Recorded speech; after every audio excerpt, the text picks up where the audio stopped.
এই যে ম্যাডাম, আপনার কি সামান্যতম কমন সেন্স আছে যে আপনি এখন কোথায় আছেন? আপনি এখন একজন কিডন্যাপারের জিম্মায় আছেন। মানে সোজা বাংলায় আপনাকে অপহরণ করা হয়েছে। একটু সিরিয়াস হন তো দয়া করে, ফোনটা রাখুন। ও এই ছেলে, এই তুমি না বড্ড বেশি চেঁচামেচি করো। বয়সে আমার চেয়ে ছোট মনে হচ্ছে। একটু তো ভদ্রতা বজায় রেখে কথা বলবে। এই সমুদ্রের মাঝখানে নেটওয়ার্কও ঠিক মতো পাচ্ছি না, আমার ইনস্টাগ্রামের রিলস গুলো লোড হচ্ছে না, আর তুমি বলছো সিরিয়াস হতে। তার চেয়ে বরং একটা কাজের কথা বলো তো, এই ইয়োটের ভেতরের দেওয়ালের কালারটা কে চুজ করেছে? একদম সস্তা আর বিচ্ছিরি রুচি। বিচ্ছিরি রুচি মানে কি? এটা জার্মানি থেকে ইম্পোর্ট করা একটা লাক্সারি ইয়ট। আর আপনি কি জানেন আপনার বাবা এখন ঢাকা শহরে কি পরিমাণ আতঙ্কে দিন কাটাচ্ছেন? আমি অলরেডি ওনাকে ফোন করে পুরো 30 কোটি টাকা দাবি করেছি। 30 কোটি টাকা?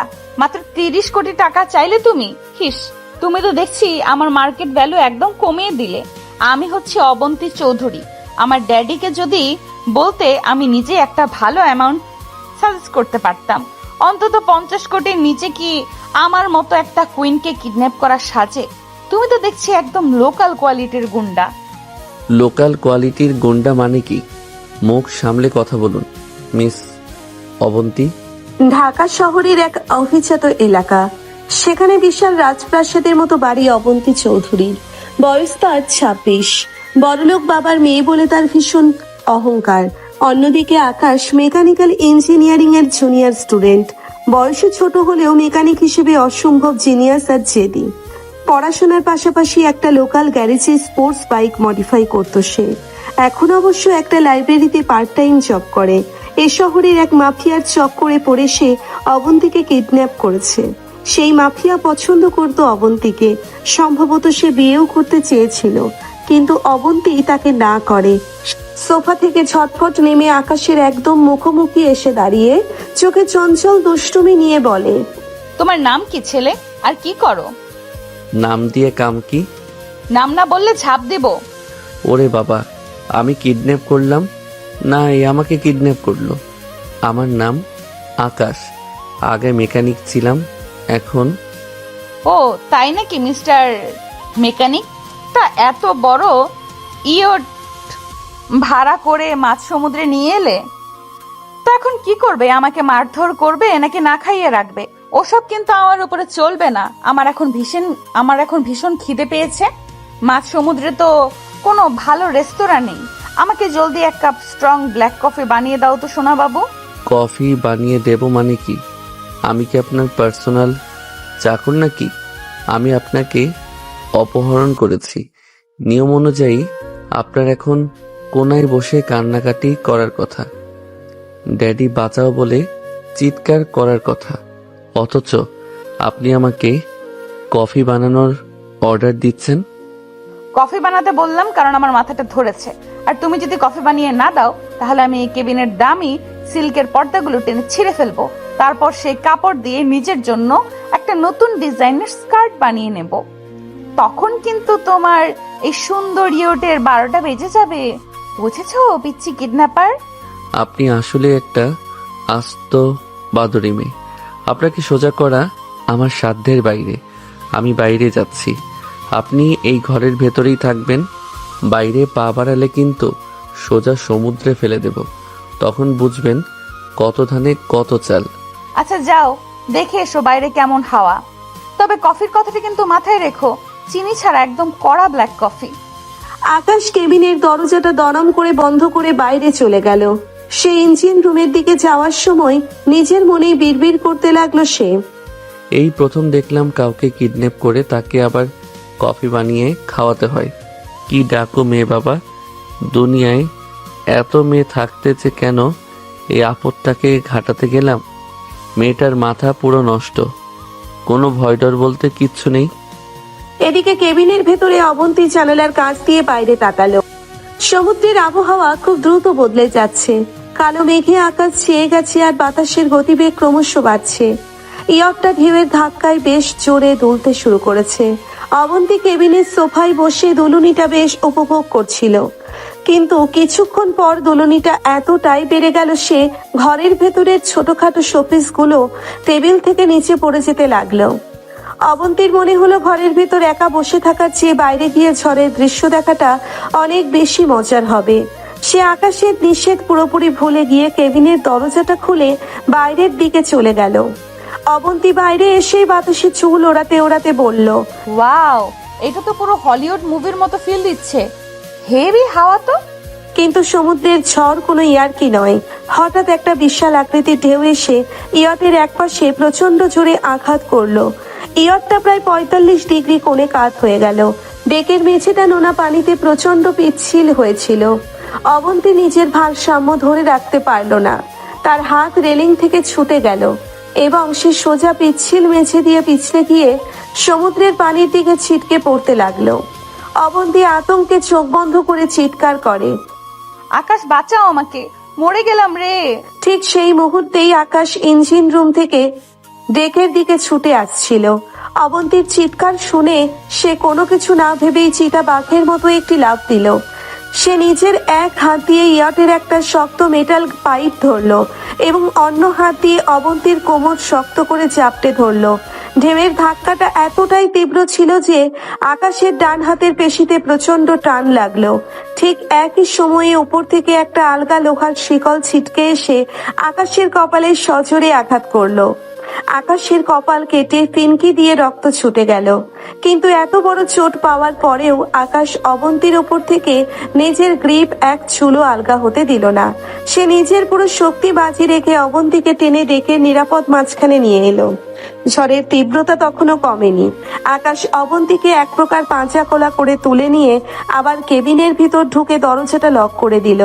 কেবিনের ভিতরে আসতেই অবন্তী দেখলো আকাশের কপাল বেয়ে টপ টপ করে রক্ত মেঝেতে পড়ছে। তার শার্টের কলার অলরেডি রক্তে ভিজে গেছে। অবন্তীর চঞ্চলতা আর দুষ্টুমি মুহূর্তের মধ্যে উধাও হয়ে গেল। অবন্তী আকাশের কপালে হাত দিতে গিয়ে ভয়ার্থ গলায় বলল, ও মাই গড আকাশ, তোমার কপাল থেকে তো প্রচুর রক্ত পড়ছে। তুমি এত বড় বোকামি কেন করতে গেলে? আমাকে বাঁচাতে গিয়ে নিজের এই অবস্থা করলে কেন?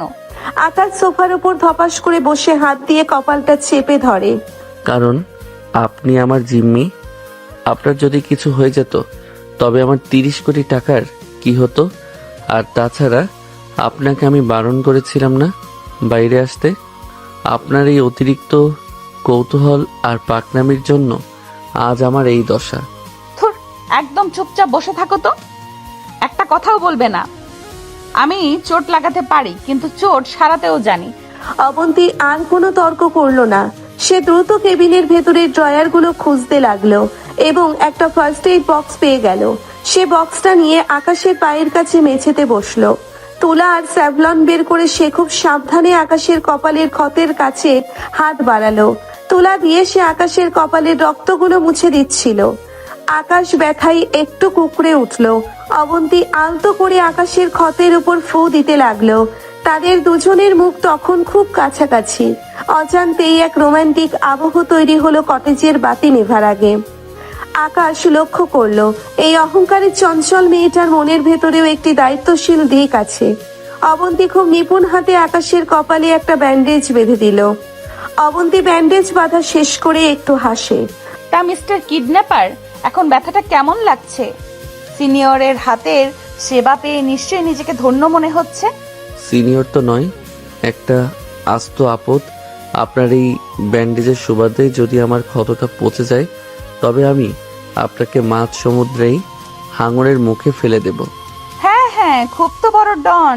নিজেতে একটু চোট পেয়ে এই মুখটা এমন করেছো যেন পুরো দুনিয়ার দুঃখ তোমার ঘাড়ে এসে পড়েছে। আর শোনো, তুমি কিন্তু এখনো আমার কফিটা বানিয়ে দাওনি। কপাল কাটুক আর যাই হোক, আমার কফি কিন্তু চাই চাই। আপনি আসলেই পাগল আছেন। এই অবস্থায়ও আপনার কফির শখ মেটেনি। চলুন কিচেনে, দেখিয়ে দিচ্ছি কিভাবে কফি বানাতে হয়। আপনি নিজেই বানিয়ে নেবেন। অবন্তী আর আকাশ কিচেনের দিকে এগিয়ে গেল। কিচেনটা ছোট হলেও বেশ গোছানো। অবন্তী একটি কফি মেকার দেখে বেশ উৎসাহিত হয়ে উঠল। সে আকাশের দিকে তাকিয়ে চোখ টিপল। ওয়াও, এখানে তো বেশ আধুনিক কফি মেকার আছে, কিন্তু সমস্যা হলো আমি তো কোনোদিন নিজে কফি বানাইনি।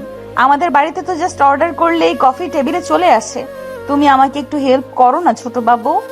বড়লোকের মেয়েরা যে এতখানি অকেজো আর অলস হয় তা আপনাকে না দেখলে বুঝতাম না। দেখুন, প্রথমে এই কন্টেইনারে কফি বিনস দিতে হবে, তারপর পানি ফিল্টার করে সুইচটা অন করতে হবে। এতটুকু মাথায় ঢুকছে আপনার? অবন্তী আকাশের একদম কাছে এসে দাঁড়িয়ে তার হাত থেকে কফির প্যাকেটটা কেড়ে নিয়ে বলে, উফ, তুমি বড্ড বেশি বকো। আমি কি বলেছি আমি বোকা? আমি জাস্ট এক্সপেরিয়েন্স করছি। এই যে তোমার হাতের মচকানো আঙুলটা, এটা নিয়ে তুমি কফি বানাতে পারতে না, তাই আমিই বানাচ্ছি। জাস্ট গাইড করো। কিন্তু অবন্তী কফি বানাতে গিয়ে পুরো কাউন্টারে কফি পাউডার ছড়িয়ে ফেললো। আপনি কফি বানাচ্ছেন নাকি কিচেনে যুদ্ধ করছেন? পুরো জায়গাটা নোংরা করে ফেললেন। গ্যারেজের চেয়েও নোংরা লাগছে এখন এই কিচেন। আরে মেকানিক সাহেব, এত পরিষ্কার পরিচ্ছন্নতার রোগ কেন তোমার? গ্যারেজে তো সারাদিন কালি আর গ্রিজ নিয়ে বসে থাকো। এখানে সামান্য একটু কফি পাউডার পড়েছে বলে এত চিল্লাচ্ছ কেন? নাও তোমার কফি রেডি। জায়গাটা পুরো মেস বানিয়ে ফেললো সে। অবন্তী দুটো মগে কফি ঢেলে একটি আকাশের দিকে বাড়িয়ে দিল। আকাশ কফিতে একটু চুমুক দিতেই মুখটা তেতো করে ফেললো।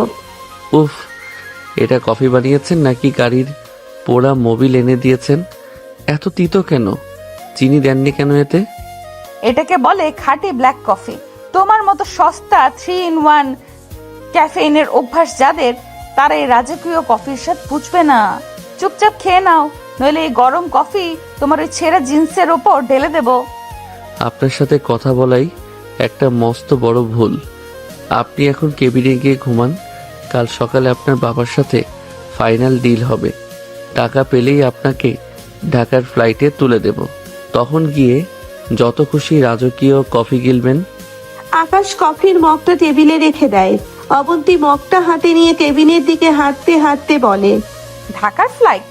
এত সহজে কি আমি যাচ্ছি নাকি? আমার তো এই ইয়টের লাইফটা বেশ অ্যাডভেঞ্চারাস লাগছে।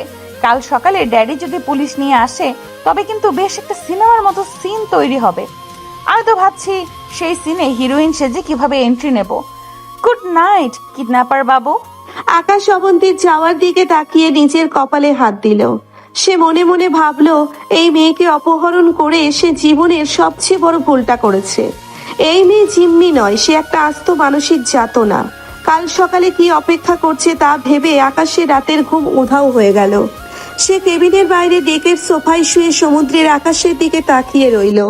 আর কেবিনের ভিতরে অবন্তী এক অদ্ভুত চঞ্চল হাসি মুখে নিয়ে ঘুমের দেশে তলিয়ে গেল। সকালের ম্লান আলোয় ইয়টটা তখনও মাঝ সমুদ্রে ভাসছিল। আকাশ ডেকের সোফায় আধো ঘুমন্ত অবস্থায় ছটফট করছিল।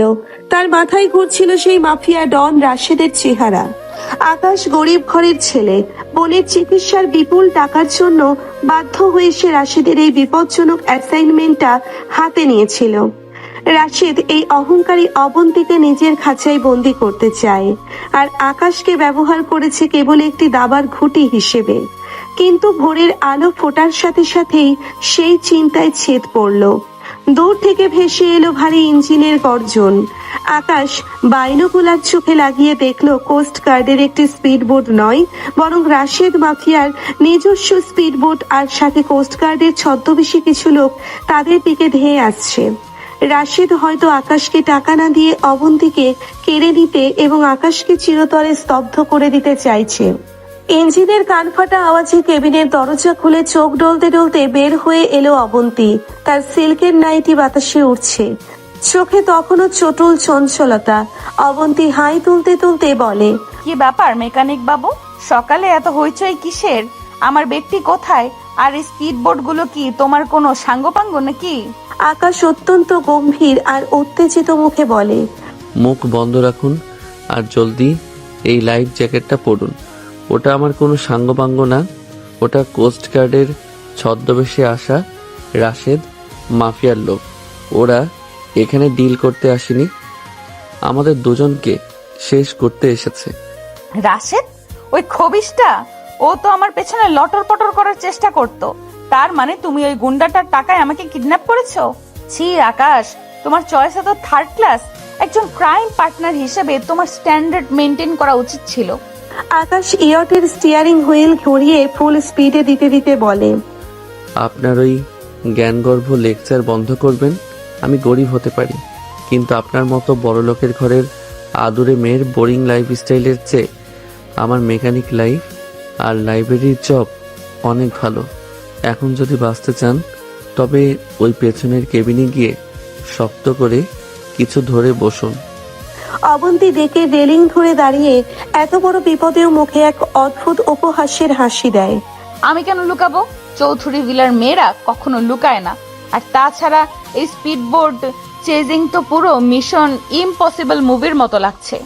আকাশু, ইয়রটা একটু ডান দিকে কাটাও, ওই তো ওরা গুলি ছুটছে। অবন্তীর কথা শেষ হওয়ার আগেই রাশিদের স্পিডবোর্ড থেকে এক ঝাঁক গুলি ইয়টের পেছনের কাঁচ ভেঙে চুরমার করে দিল। একটা ধারালো কাঁচের টুকরো ছিটকে এসে অবন্তীর ফর্সা ডান হাতের বাহুতে গভীর আঁচড় কেটে গেল। রক্ত ফিনকি দিয়ে বের হতেই অবন্তী ব্যথায় কুকড়িয়ে উঠল। উফ, শয়তানগুলো আমার দামি স্কিনটাই নষ্ট করে দিল। আকাশ, ওরা তো সত্যি সত্যি মারছে। আকাশ পেছনে তাকিয়ে অবন্তীকে রক্তাক্ত হতে দেখে নিজের ভেতর এক অন্যরকম জেদ অনুভব করলো।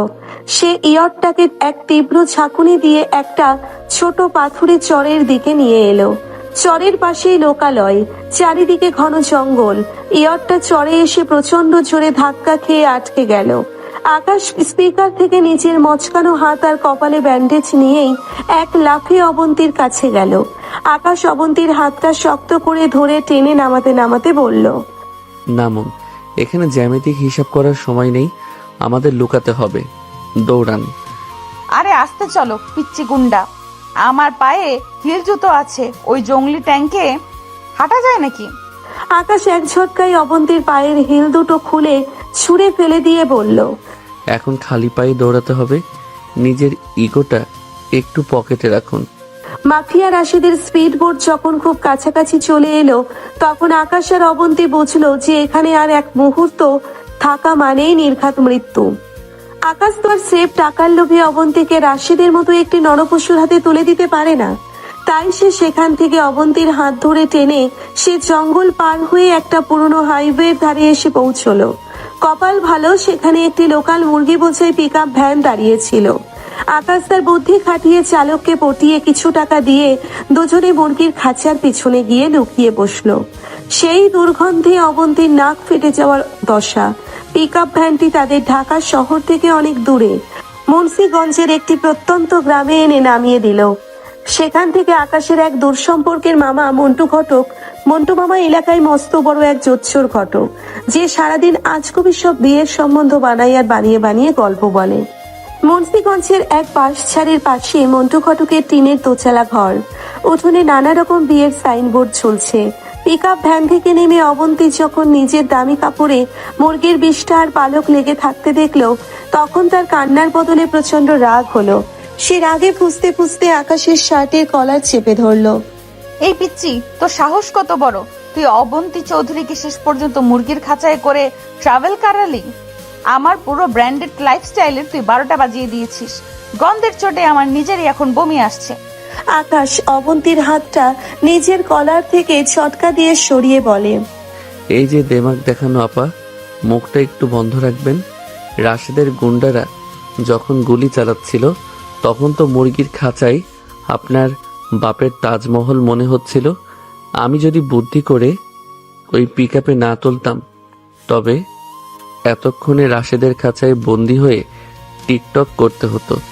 বয়সে ছোট হতে পারি, কিন্তু বুদ্ধি আপনার চেয়ে ডাবল আছে, বুঝলেন?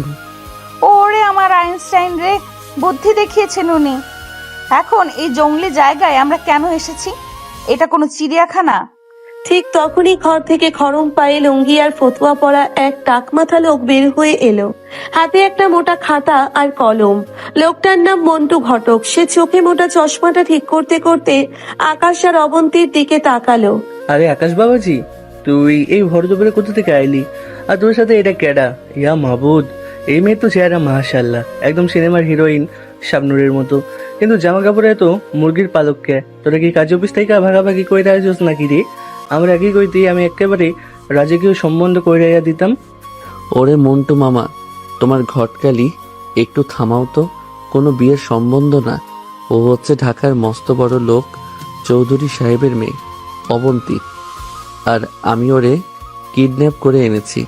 মন্টু ঘটক খাতাটা ফেলে দিয়ে চোখ কপালে তুলে, কি কস, তুই কিডন্যাপ করছিস? এই পুচকি বয়সে তুই এত বড় ডাকাত হইয়া গেলি, তো আবার এমন বড় লোকের বাড়ি রে? ওরে আকাশ, তুই তো আবার বংশের নাম উজ্জ্বল করলি রে বাপু। কিন্তু সমস্যা হইলো, এই মেয়ের তো ঢাকার কোনো পাত্রের কাছে বেচতে পারবো না, পুলিশে ধরবো। এই যে ঘটক সাহেব, আপনিও কি এই পিচ্চির মতো পাগল নাকি? আমি কোনো বিক্রির জিনিস? আমাকে জলদি একটা ফোন দিন, আমি ড্যাডিকে কল করব। আর এই নোংরা জামা পাল্টানোর ব্যবস্থা করুন। আরে বুঝি রে, রাগ কইরো না। ফোন তো এই তল্লাটে কারো কাছে নাই, টাওয়ারও নাই। তবে তোমার জামার ব্যবস্থা হইতেছে।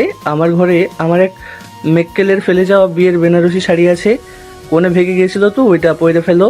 আর তোরা দুজনে এখান থেকে এই গ্রামের স্বামী স্ত্রী পরিচয় দেওয়া থাকবি, নাহলে গ্রামের মাতব্বর লতিফ শিকদার তোদের ধৈর্য পিটাবে। মন্টু ঘটকের কথায় আকাশ আর অবন্তী দুজনেই আকাশ থেকে পড়ল। কিন্তু পরিস্থিতি এমন যে এছাড়া কোনো উপায় ছিল না। অবন্তী ঘরের ভেতরে গিয়ে সেই লাল টকটকে বেনারসি শাড়িটা পরে বের হয়ে এলো। কোণে ভেঙে যাওয়ার শাড়ি হলেও ওটাতে অবন্তীকে জাস্ট অপসরার মতো লাগছিল। কপালে ছোট একটি লাল টিপ আর শাড়ির আঁচলটা মাটিতে লুটোপুটি খাচ্ছে। আকাশ ঘরের দাওয়ায় বসে একটা ভাঙা রেডিও ঠিক করার চেষ্টা করছিল। অবন্তীকে দেখে তার হাতের স্ক্রুড্রাইভারটা ফসকে সোজা নিজের পায়ে পড়ল। আকাশ ব্যথায় কোকিয়ে ওঠে, কিন্তু চোখ অবন্তীর দিকেই। ও, আপনি আপনি এই শাড়ি পরেছেন কেন? আপনাকে তো পুরো পুরো ভূতের মতো লাগছে। অবন্তীর শাড়ির কচিটা একটু উঁচিয়ে ধরে আকাশের সামনে এসে একটা চক্কর দিল, মুখে চটুল হাসি। ভূতের মতো? ও আকাশ বাবু, নিজের বুকের ধুকপুকানিটা একটু আস্তে বাজাও, বাইরে থেকেও শোনা যাচ্ছে।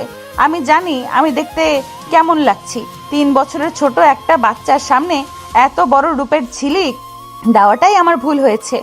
আকাশ তাড়াতাড়ি রেডিওর দিকে চোখ ফিরিয়ে মুখ শক্ত করে। আমার কোনো ধুকপুকানি হচ্ছে না। আমি জাস্ট ভাবছি, এই শাড়ি পরে আপনি যদি রাশিদের গুন্ডাদের সামনে দৌড়াতে যান, তবে তো নিজের শাড়িতেই প্যাচ খেয়ে আছাড় খাবেন। বড়লোকের মেয়েরা তো আবার হাঁটতেও পারে না ঠিক মতো। অবন্তী আকাশের একদম কাছে এসে বসলো। কাঠের দাওয়ায় দুজনের শরীর প্রায় ঘেঁষে গেল। অবন্তী তার শাড়ির আঁচল দিয়ে আকাশের মুখের গ্রিজের দাগটা আলতো করে মুছে দিতে লাগলো। এই যে পিচ্চি কিডন্যাপার, বেশি কথা বলো কেন? এই যে তোমার মুখের কালির দাগ লেগে আছে, এটা কে পরিষ্কার করছে? তোমার ওই মন্টু মামা নাকি এই বড়লোকের মেয়েটা? অবন্তীর হাতের নরম ছোঁয়া আর তার বেনারসি শাড়ির খাঁটি রেশমি সুবাস আকাশের নাকের ভেতর দিয়ে সোজা তার হৃদয়ে গিয়ে ধাক্কা দিল। তাদের মধ্যে কোনো অনুভূতি ছিল না, কিন্তু এই চরম রোমান্টিক খুনসুটি আর খুনসুটির মুহূর্তগুলো তাদের দুজনকে ভীষণ কাছে টেনে আনছিল। আকাশ অবন্তীর হাতটা ঝট করে ধরে ফেলল। আকাশ একটু গম্ভীর হয়ে অবন্তীর চোখের দিকে তাকিয়ে বলে, হাত সরান। আপনি আমার জিম্মি, আমার সেবা করার দরকার নেই। আর তাছাড়া কাল রাতে যে আপনার হাত কেটেছিল, সেটার ব্যথা কমেছে? অবন্তী নিজের হাতটা না ছাড়িয়ে আকাশের চোখের দিকে এক দৃষ্টিতে তাকিয়ে থাকে। কমেছে, কারণ ওই মেকানিক হাতটা দিয়ে কেউ একজন খুব সাবধানে মলম লাগিয়ে দিয়েছিল।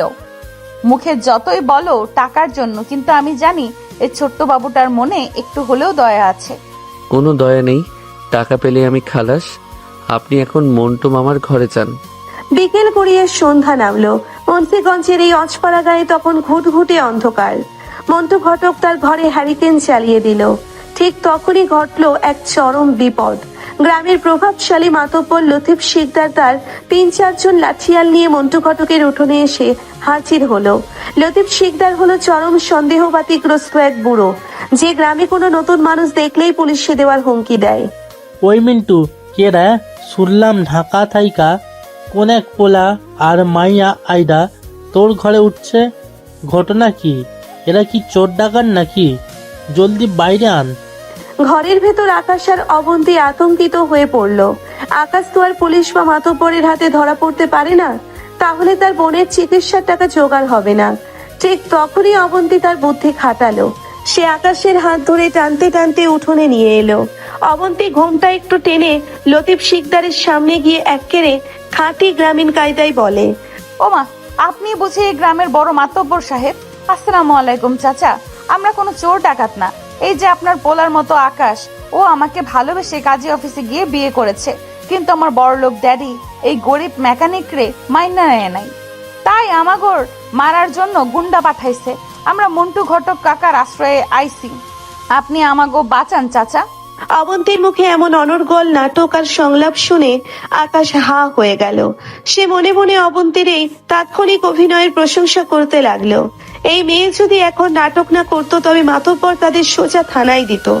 লতিফ শিকদার অবন্তীর বেনারসি শাড়ি আর চোখের পানি দেখে গলে জল হয়ে গেল। ওরে আমার মারে, এত সুন্দরী কনে, আর ওই বড়লোক ব্যাটারে পাইলে আমি লাঠি দিয়ে পিটামু। গরিব বইলা বিয়া মানবে না। এই পোলারে দেখতে শুনতে ভালো, মেকানিক হলেও সৎ। তোরা কোনো চিন্তা করিস না মা, লতিফ সিকদার জ্যান্ত থাকতে তোদের গায়ে হাত দিতে পারবে না। মন্টু, এদের আজ রাতে ভালো মন্দ খাওয়াবি। মাতব্বর বিদায় হওয়ার পর আকাশ একটা লম্বা শ্বাস ফেললো। সে অবন্তীর দিকে তাকালো। অবন্তী তখন ঘোমটা ফেলে দিয়ে খিলখিল করে হাসছে। আকাশ মনে মনে চরম কৃতজ্ঞ, কিন্তু মুখে রুক্ষতা বজায় রেখে বলে, ওয়াও, আপনি তো দেখছি ড্রামা কুইন। এত সুন্দর মিথ্যা গল্প কোত্থেকে বানালেন? অবন্তী আকাশের বুকের উপর আলতো করে একটি চাপড় দিয়ে পচানোর ভঙ্গিতে বলে, ও পিচ্চি বাবু, আমি যদি এই ড্রামা না করতাম তবে এতক্ষণে মাতব্বরের লাঠির চোটে তোমার হাড় গোড় ভেঙে গুঁড়ো হয়ে যেত। মুখে একটা ধন্যবাদও দিতে পারো না? কেমন আনকালচার ছেলে তুমি। ধন্যবাদ দেব কেন? আপনি নিজের পিঠ বাঁচানোর জন্যই তো করেছেন। আমি ধরা পড়লে তো আপনিও ফেঁসে যেতেন। এখানে আমার কোনো পার্সোনাল ক্রেডিট নেই। মিথ্যুক, তুমি মনে মনে এখন আমার পায়ে লুটিয়ে পড়তে চাচ্ছ, কিন্তু তোমার ইগো তোমাকে বাধা দিচ্ছে। যাই হোক, আমার এখন চরম খিদে পেয়েছে। মন্টু মামা তো শুধু চাল ডাল দিছে, রান্না কে করবে? কেন আপনি করবেন? বড়লোকের মেয়ে, শাড়ি পরে তো খুব ঘুরছেন। এখন একটু রান্নাঘর সামলান। আমি জীবনে কোনো দিন রান্নাঘরে যাইনি। আমি শুধু ওভেন অন করতে পারি। তুমি মেকানিক মানুষ, আগুনের কাজ ভালো জানো, তুমিই রান্না করো। শেষ পর্যন্ত দুজনে মিলেই মন্টু ঘটকের মাটির রান্নাঘরে গেল। আকাশ খড়ি দিয়ে উনুন জ্বালালো, আর অবন্তী পাশে বসে চাল ধুতে গিয়ে পুরো শাড়িতে পানি মাখিয়ে ফেললো। ধোয়ায় অবন্তীর চোখ দিয়ে পানি পড়ছিল। আকাশ তা দেখে নিজের ওড়না বা গামছা দিয়ে অবন্তীর চোখটা খুব আলতো করে মুছে দিল। আকাশ খুব কাছে এসে নরম সুরে বলল, ধোয়া সহ্য করতে পারেন না তো রান্নাঘরে এসেছেন কেন? যান, বাইরে গিয়ে বসুন, আমি একাই খিচুড়িটা রেঁধে নিচ্ছি। অবন্তী আকাশের হাতটা ধরে ধোয়াতে চোখে চঞ্চল হাসি হেসে বলে, একা থাকবে কেন? আমি না থাকলে তো তোমার এই রান্নাঘরটাই বোরিং হয়ে যাবে। এই যে তুমি আমার চোখ মুছে দিলে, এটা কিন্তু বেশ কিউট ছিল আকাশও। একদম ফালতু কথা বলবেন না। খিচুড়িটা পুড়ে গেলে কিন্তু মন্টু মামা আমাদের তাড়িয়ে দিবে। সেই কুপি বাতির আলোয় ধোয়া আর মশলার গন্ধের মাঝে তাদের দুজনের মধ্যে চলল এক মিষ্টি আর রোমাঞ্চকর খুনসুটি। কোনো রকম প্রেম ছাড়াই কেবল এক অজান্তে ভালো লাগার মাধ্যমে তারা একে অপরের আরো কাছে চলে আসছিল। মুখে তারা কেউ কারো প্রতি তা প্রকাশ করলো না, কিন্তু এই বিপদের রাতে তারা দুজনেই বুঝলো একে অপরকে ছাড়া তারা অসম্পূর্ণ। কিন্তু এই শান্ত গ্রামেও মেঘ ঘনিয়ে আসছে। মাফিয়া রাশেদ তাদের ট্র্যাক অলরেডি পেয়ে গেছে, আর সে তার দলবল নিয়ে এই ঘটকের আঁকড়ার দিকেই রওনা হয়েছে। মুন্সিগঞ্জের প্রত্যন্ত গ্রামে মন্টু ঘটকের আঁকড়াই রাতের আধার তখন আরো ঘনীভূত হয়েছে। মাটির চুলার ধোয়া আর টিমটিমে কুপির আলোয় আকাশ আর অবন্তীর খিচুড়ি রান্নার খুনসুটি যখন চমচমা, ঠিক তখনই গ্রামের কাঁচা রাস্তায় 4-5টা কালো মাইক্রোবাসের চাকার কর্কশ আওয়াজ শোনা গেল। মাফিয়া রাশেদ তার দলবল নিয়ে গ্রামে এসে হাজির হয়েছে। তবে রাশেদ একা আসেনি। কপাল ভালো যে মন্টু ঘটকের খবর পেয়ে সেন্ট মার্টিনের সেই খ্যাপাটে পাহাড়ি মংলু মামাও তার দলবল আর লাঠিসোঁটা নিয়ে ঠিক সময়ে মুন্সিগঞ্জে এসে পৌঁছেছিল আকাশকে সাহায্য করতে। রাশেদ মাফিয়া তার চকচকে চামড়ার জ্যাকেট পরে হাতে একটি বিদেশি পিস্তল নিয়ে মন্টু ঘটকের উঠোনে এসে দাঁড়ালো। তার সাথে 10 থেকে 12 জন রামদা আর বন্দুকধারী গুন্ডা। রাশেদ এসেই মন্টুর ঘরের দরজায় লাথি মারলো। ওই ঘন্টু ঘটক, ঢাকা থেকে যে পোলামাইয়া আইছে ওগো জলদি বের কর, না হলে তোর এই খটকালের আখড়া আমি আগুনে পুরাইয়া ছাই করে দেবো। অবন্তী কোথায়? ঠিক তখনই ঘরের আড়াল থেকে মংলু মামা তাই লুঙ্গিটা কাছা মেরে হাতে একটি মস্ত বড় কাঁচা বাঁশ নিয়ে হড়বড় করে বের হয়ে এলো। তার পেছনে মন্টু ঘটকও একটি মোটা খাতা বগলে চেপে হাজির। মংলু মামা রাশেদের সামনে গিয়ে পানের পিক ফেলে। ওরে আমার টেডি বিয়ার ডন রে, আইসো আইসো মুন্সিগঞ্জের মাটিতে তোমারে স্বাগতম। ভাবধান এত রাতে বন্ধক লইয়া কার বিয়ার সম্বন্ধ করতে আইছো?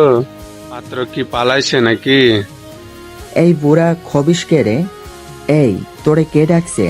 অবন্তী কোথায় বল, না হলে তোর মাথায় গুলি করবো। মন্টু ঘটক চশমাটা নাকের ডগায় নামিয়ে খাতা খোলে।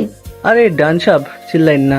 আপনি যে মেয়েরা খুঁজতেছেন ওরা তো আমি বিকেলের ফ্লাইটে বিকেলের বাসে এক ল্যাংড়া পাত্রের সাথে বিয়া দিয়া বরিশাল পাঠাইয়া দিছি। পাত্রের বাপে 3 বিঘা ধানের জমি আছে।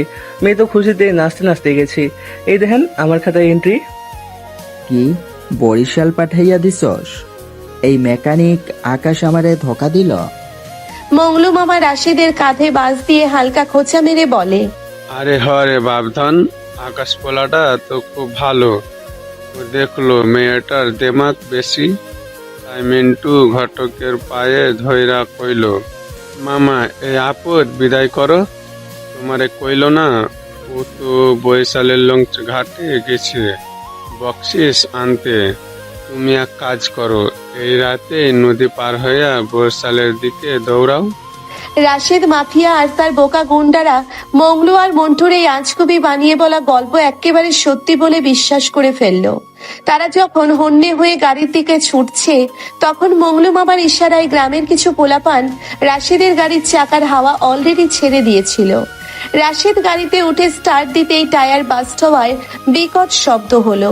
সেই নিয়ে মাতাল রাশেদ আর তার গুন্ডাদের মধ্যে চিড়িয়াখানার মতো হুলুস থুলুসার ঝগড়া শুরু হয়ে গেল। এদিকে এই সুযোগে ঘরের পেছনের দরজা দিয়ে আকাশ আর অবন্তী সম্পূর্ণ ছদ্মবেশে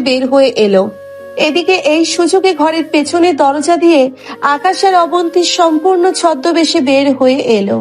মন্টু ঘটক অবন্তীকে একটি জরাজীর্ণ গ্রামীণ শাড়ি আর কপালে মস্ত বড় একটি কালো টিপ পরিয়ে দিয়েছিল, আর আকাশের মাথায় বেঁধে দিয়েছিল একটি নোংরা গামছা পরনে লুঙ্গি। দেখতে তাদের একেবারে হতদরিদ্র এক দিনমজুর দম্পতি মনে হচ্ছিল। মংলু মামা তাদের তাড়া দিল। আকাশ, আর 1 মিনিটও খারাস না? ওই মোড়ে একটা খরবোঝাই বড় পিকআপ ভ্যান দাঁড়ায় আছে, তোরা ওইটার ছাদে উঠা বস। ওইটা সোজা ঢাকা যাইব, ভাগ জলদি। আকাশ মংলু মামার হাত ধরে চোখে কৃতজ্ঞতা। থ্যাংক ইউ মামা, তুমি না থাকলে আজ। অবন্তী আকাশের হাত টেনে বলে, আরে মেকানিক বাবু, ইমোশনাল সিন বন্ধ করো। ওই খবিশটা চাকা ঠিক করার আগেই আমাদের ভাগতে হবে, চলো। কুচকুচে অন্ধকার রাতে হাইওয়ের ধারে দাঁড়িয়েছিল খড় বোঝাই সেই বিশাল পিকআপ ভ্যান। আকাশ বেশ চটচটে মেকানিক হওয়ায় এক লাফে পিকআপের পেছনের চাকা বেয়ে সোজা ছাদের উপর উঠে গেল। খড়ের স্তূপের ওপর বসে সে নিচে দাঁড়িয়ে থাকা অবন্তীর দিকে হাত বাড়িয়ে দিল। হাতটা দিন মিস চৌধুরী, শাড়ির কুচিটা একটু সামলে ওপরে উঠুন। বড়লোকের বেটি তো আবার পড়ে গিয়ে পা ভাঙবেন না। অবন্তী আকাশের হাতটা শক্ত করে ধরে পা টেনে ওপরে উঠতে উঠতে বলে, ও ফাকাশ, তোমার এই সস্তা ডায়লগ গুলো বন্ধ করো তো। এই শাড়ি পরে খড়ের ওপর ওঠা যে কত বড় রিস্ক তা তোমার ওই মেকানিক মাথায় ঢুকবে না। অবন্তী ওপরে উঠতেই পিকআপ ভ্যানটা এক প্রচন্ড ঝাঁকুনি দিয়ে চলতে শুরু করলো। হাইওয়ে ঠান্ডা বাতাস আর খড়ের হালকা সুবাস চারিদিকে ছড়িয়ে পড়লো। অবন্তী ভারসাম্য সামলাতে না পেরে সোজা আকাশের গায়ের উপর গিয়ে পড়লো। খড়ের বিছানায় তারা দুজন দুজনকে জড়িয়ে ধরে শুয়ে পড়লো। গাড়ির তীব্র গতি আর বাতাসের শাঁসা শব্দে তাদের চারপাশের পরিবেশটা মুহূর্তেই এক অন্যরকম রোম্যান্সে রূপ নিল। অবন্তী আকাশের বুকের ওপর থেকে মুখটা সামান্য তুলে তার নাকের খুব কাছে নিজের নাক ঠেকিয়ে বলে, বারে জুনিয়র বাবু, এই খড়ের বিছানায় আমাকে নিয়ে শুয়ে থাকার মতলবটা কিন্তু মন্দ না। তোমার এই গামছা পরার লুকটা দেখে তো মনে হচ্ছে তুমি একেবারে আসল কামলা হয়ে গেছো। আকাশ অবন্তীর কোমরটা খড়ের নিচ দিয়ে 2 হাত দিয়ে শক্ত করে চেপে ধরে তার তপ্ত নিঃশ্বাসের খুব কাছে গিয়ে বলে, মুখটা বন্ধ রাখুন অবন্তী। আপনি এই শাড়ি পরে যে রূপের ডালি সেজেছেন তাতে যে কোনো মেকানিকের মাথা ঘুরে যেতে পারে। বয়সে 3 বছরের বড় হতে পারেন, কিন্তু এই মুহূর্তে আপনি আমার কাছে বন্দি এক চঞ্চল পাখি। অবন্তী আকাশের শার্টের ভেতরের বুকের চামড়ায় নিজের আঙ্গুল দিয়ে আলতো করে আঁচড় কাটতে কাটতে পচানোর সুরে বলে, ও মা, তাই নাকি? তো এই চঞ্চল পাখিটাকে খাঁচায় আটকে রাখার ক্ষমতা কি তোমার ওই মচকানো হাতের আছে আকাশু? এই যে তোমার বুকটা কামারের হাপড়ের মতো ওঠানামা করছে, এটা কি ভয়ের চোটে নাকি আমার রূপের ছটায়? আকাশ নিজের ঠোঁটটা অবন্তীর কানের লতির খুব কাছে নিয়ে গিয়ে ফিসফিসিয়ে বলে, ভয়ের তো প্রশ্নই আসে না। আপনার এই শরীরের সুবাস আর এই রেশমি শাড়ির স্পর্শে যে কোনো পুরুষই পাগল হয়ে যাবে। আপনি বড্ড বেশি উস্কানি দিচ্ছেন মিস চৌধুরী। অবন্তী আর কোনো কথা বলল না। সে আকাশের ঠোঁটের উপর নিজের উষ্ণ ঠোঁট দুটো চেপে ধরলো। খড়ের সেই নরম আলগা বিছানায় তাদের দুইজনকে জড়িয়ে ধরা যেন এক বন্য কামনার আগুন জ্বালিয়ে দিল। মধ্যরাতের তীব্র রোম্যান্সের বশে তারা একে অপরের মাঝে বিলীন হতে লাগলো। আকাশের শক্ত হাত অবন্তীর শাড়ির আঁচলটা এক ঝটকায় সরিয়ে দিল। তার ফর্সা মসৃণ পিঠে আর কোমরের ভাঁজে আকাশের আঙ্গুলগুলো বন্য পশুর মতো কামড় বসাতে লাগলো। অবন্তীও ব্যথার বদলে এক পরম তৃপ্তিতে আকাশের পিঠে নিজের নখের তীক্ষ্ণ আঁচড় বসিয়ে দিল। পিকআপ ভ্যানটা যখন হাইওয়ের গর্তে পড়ে বারবার ঝাঁকুনি খাচ্ছিল, তখন খড়ের স্তূপের উপর তাদের দুই শরীরের ওঠানামা যেন সেই গতির সাথে তাল মেলাচ্ছিল। আকাশের পৌরশালী সুভাষ আর অবন্তীর তপ্ত নিঃশ্বাস সেই শীতল রাতের বাতাসকে একেবারে গরম করে তুলল। আকাশ অবন্তীর ব্লাউজের বোতামগুলো একে একে দাঁত দিয়ে ছিঁড়ে ফেলল এবং তার নমনীয় বুকের উপর নিচের মুখ ডুবিয়ে দিল। অবন্তী যন্ত্রণায় আর সুরসুরিতে আকাশের চুলগুলো শক্ত করে খামচে ধরে নিজের শরীরকে আরো উঁচিয়ে দিল। দীর্ঘক্ষণ ধরে চলা সেই তীব্র শরীরী খেলায় তারা একে অপরকে সম্পূর্ণ নিঃশেষ করে দিল। কামনার সেই চরম মুহূর্তে হাইওয়ে ল্যাম্পপোস্টের আলোগুলো তাদের নগ্ন পিঠের ওপর দিয়ে বারবার ছায়ার মতো গলে যাচ্ছিল। শেষে তারা একে অপরকে আষ্টে পৃষ্ঠে জড়িয়ে ধরে সেই খড়ের ওমেই শান্ত হয়ে শুয়ে রইল। ভোর রাতের দিকে হঠাৎ পিকআপ ভ্যানটা প্রচন্ড এক ব্রেক কষে থমকে দাঁড়ালো। চারদিকে পুলিশের সাইরেনের শব্দ আর ফ্ল্যাশলাইটের তীব্র আলো।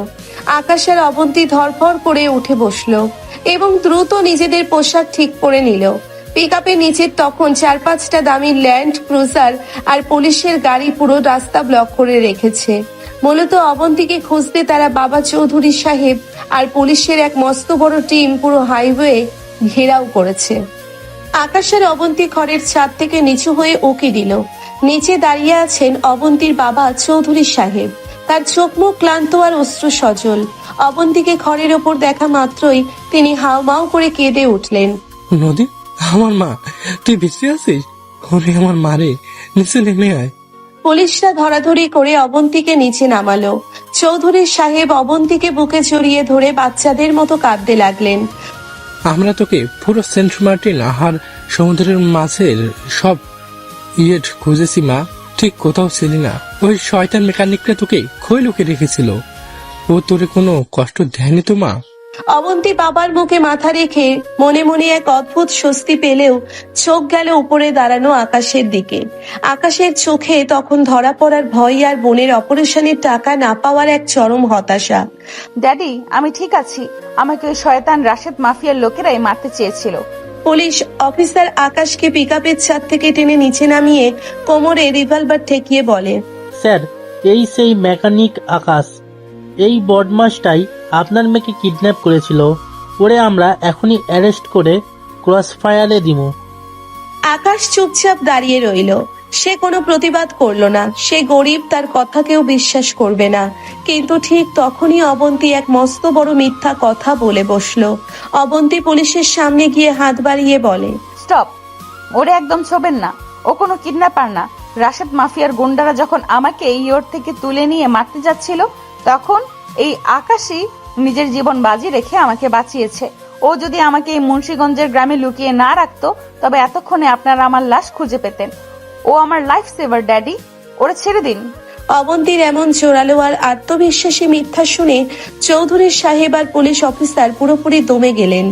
চৌধুরী সাহেব আকাশের দিকে তাকিয়ে হাত জোর করলেন। বাবা আকাশ, আমি তোমারে ভুল বুঝছিলাম। তুমি আমার মায়েরে বাঁচাইছো। এই নাও আমার পার্সোনাল ভিজিটিং কার্ড। কালই আমার অফিসে এসো, তোমারে আমি 1 কোটি টাকা পুরস্কার দিব, আর তোমার গ্যারেজের জন্য যা লাগে সব ব্যবস্থা করুম। আকাশ ভিজিটিং কার্ডটা হাতে নিল, কিন্তু তার চোখ ছিল অবন্তীর চোখের দিকে। অবন্তী তার বাবার গাড়িতে ওঠার সময় পেছনের দিকে ঘুরে আকাশের দিকে তাকালো। দুজনের চোখে কোনো প্রেম বা অনুভূতির প্রকাশ ছিল না, মুখে তারা কেউ কারো প্রতি কোনো কৃতজ্ঞতা স্বীকার করলো না, কিন্তু তাদের মনের ভেতর এক অন্যরকম ঝড় তখনও বইছিল। ল্যান্ড ক্রুজার গাড়িটা ধুলো উড়িয়ে স্টার্ট দিল, আর আকাশ একা সেই হাইওয়ের ধারে দাঁড়িয়ে রইল। এই ঘটনার পর বেশ কয়েকদিন কেটে গেছে। অবন্তী আবার ফিরে গেছে তার ঢাকার সেই বিলাসবহুল রাজপ্রাসাদে। চারিদিকে এসি রুম, নোকার চাকর আর দামি ব্ল্যাক কফি। কিন্তু অবন্তী সোফায় পা তুলে বসে যখনই কফিতে চুমুক দেয়, তার মনে পড়ে যায় মুন্সিগঞ্জের সেই মাটির রান্নাঘরের তিতো কয়লার মতো কফিটার কথা। সে আইফোন টিপতে গিয়ে বারবার আনমনে আকাশের সেই রুক্ষ গ্রিজ মাখা চেহারাটা খোঁজে। সে মনে মনে আকাশকে প্রচন্ড মিস করতে শুরু করেছে। তার সেই পচানি আর বড়লোকের বেটি বলে ধমক দেওয়াটা তার কানে সারাক্ষণ বাজে, কিন্তু ইগোর কারণে সে কাউকে তা বলতে পারে না। অন্যদিকে আকাশ তার গ্যারেজে ফিরে এসেছে। চৌধুরী সাহেবের দেওয়া পুরস্কারের টাকায় তার বোনের অপারেশন সফল হয়েছে। গ্যারেজে এখন অনেক বড় বড় স্পোর্টস বাইক মডিফাই হচ্ছে, কিন্তু আকাশ যখনই কোনো গাড়ির ইঞ্জিনের নাটবল্টু টাইট দিতে যায়, তার হাতের আঙ্গুলে যেন অবন্তীর সেই বেনারসি শাড়ির রেশমি সুবাস আর তার নখের আঁচড়ের দাগটা ভেসে ওঠে।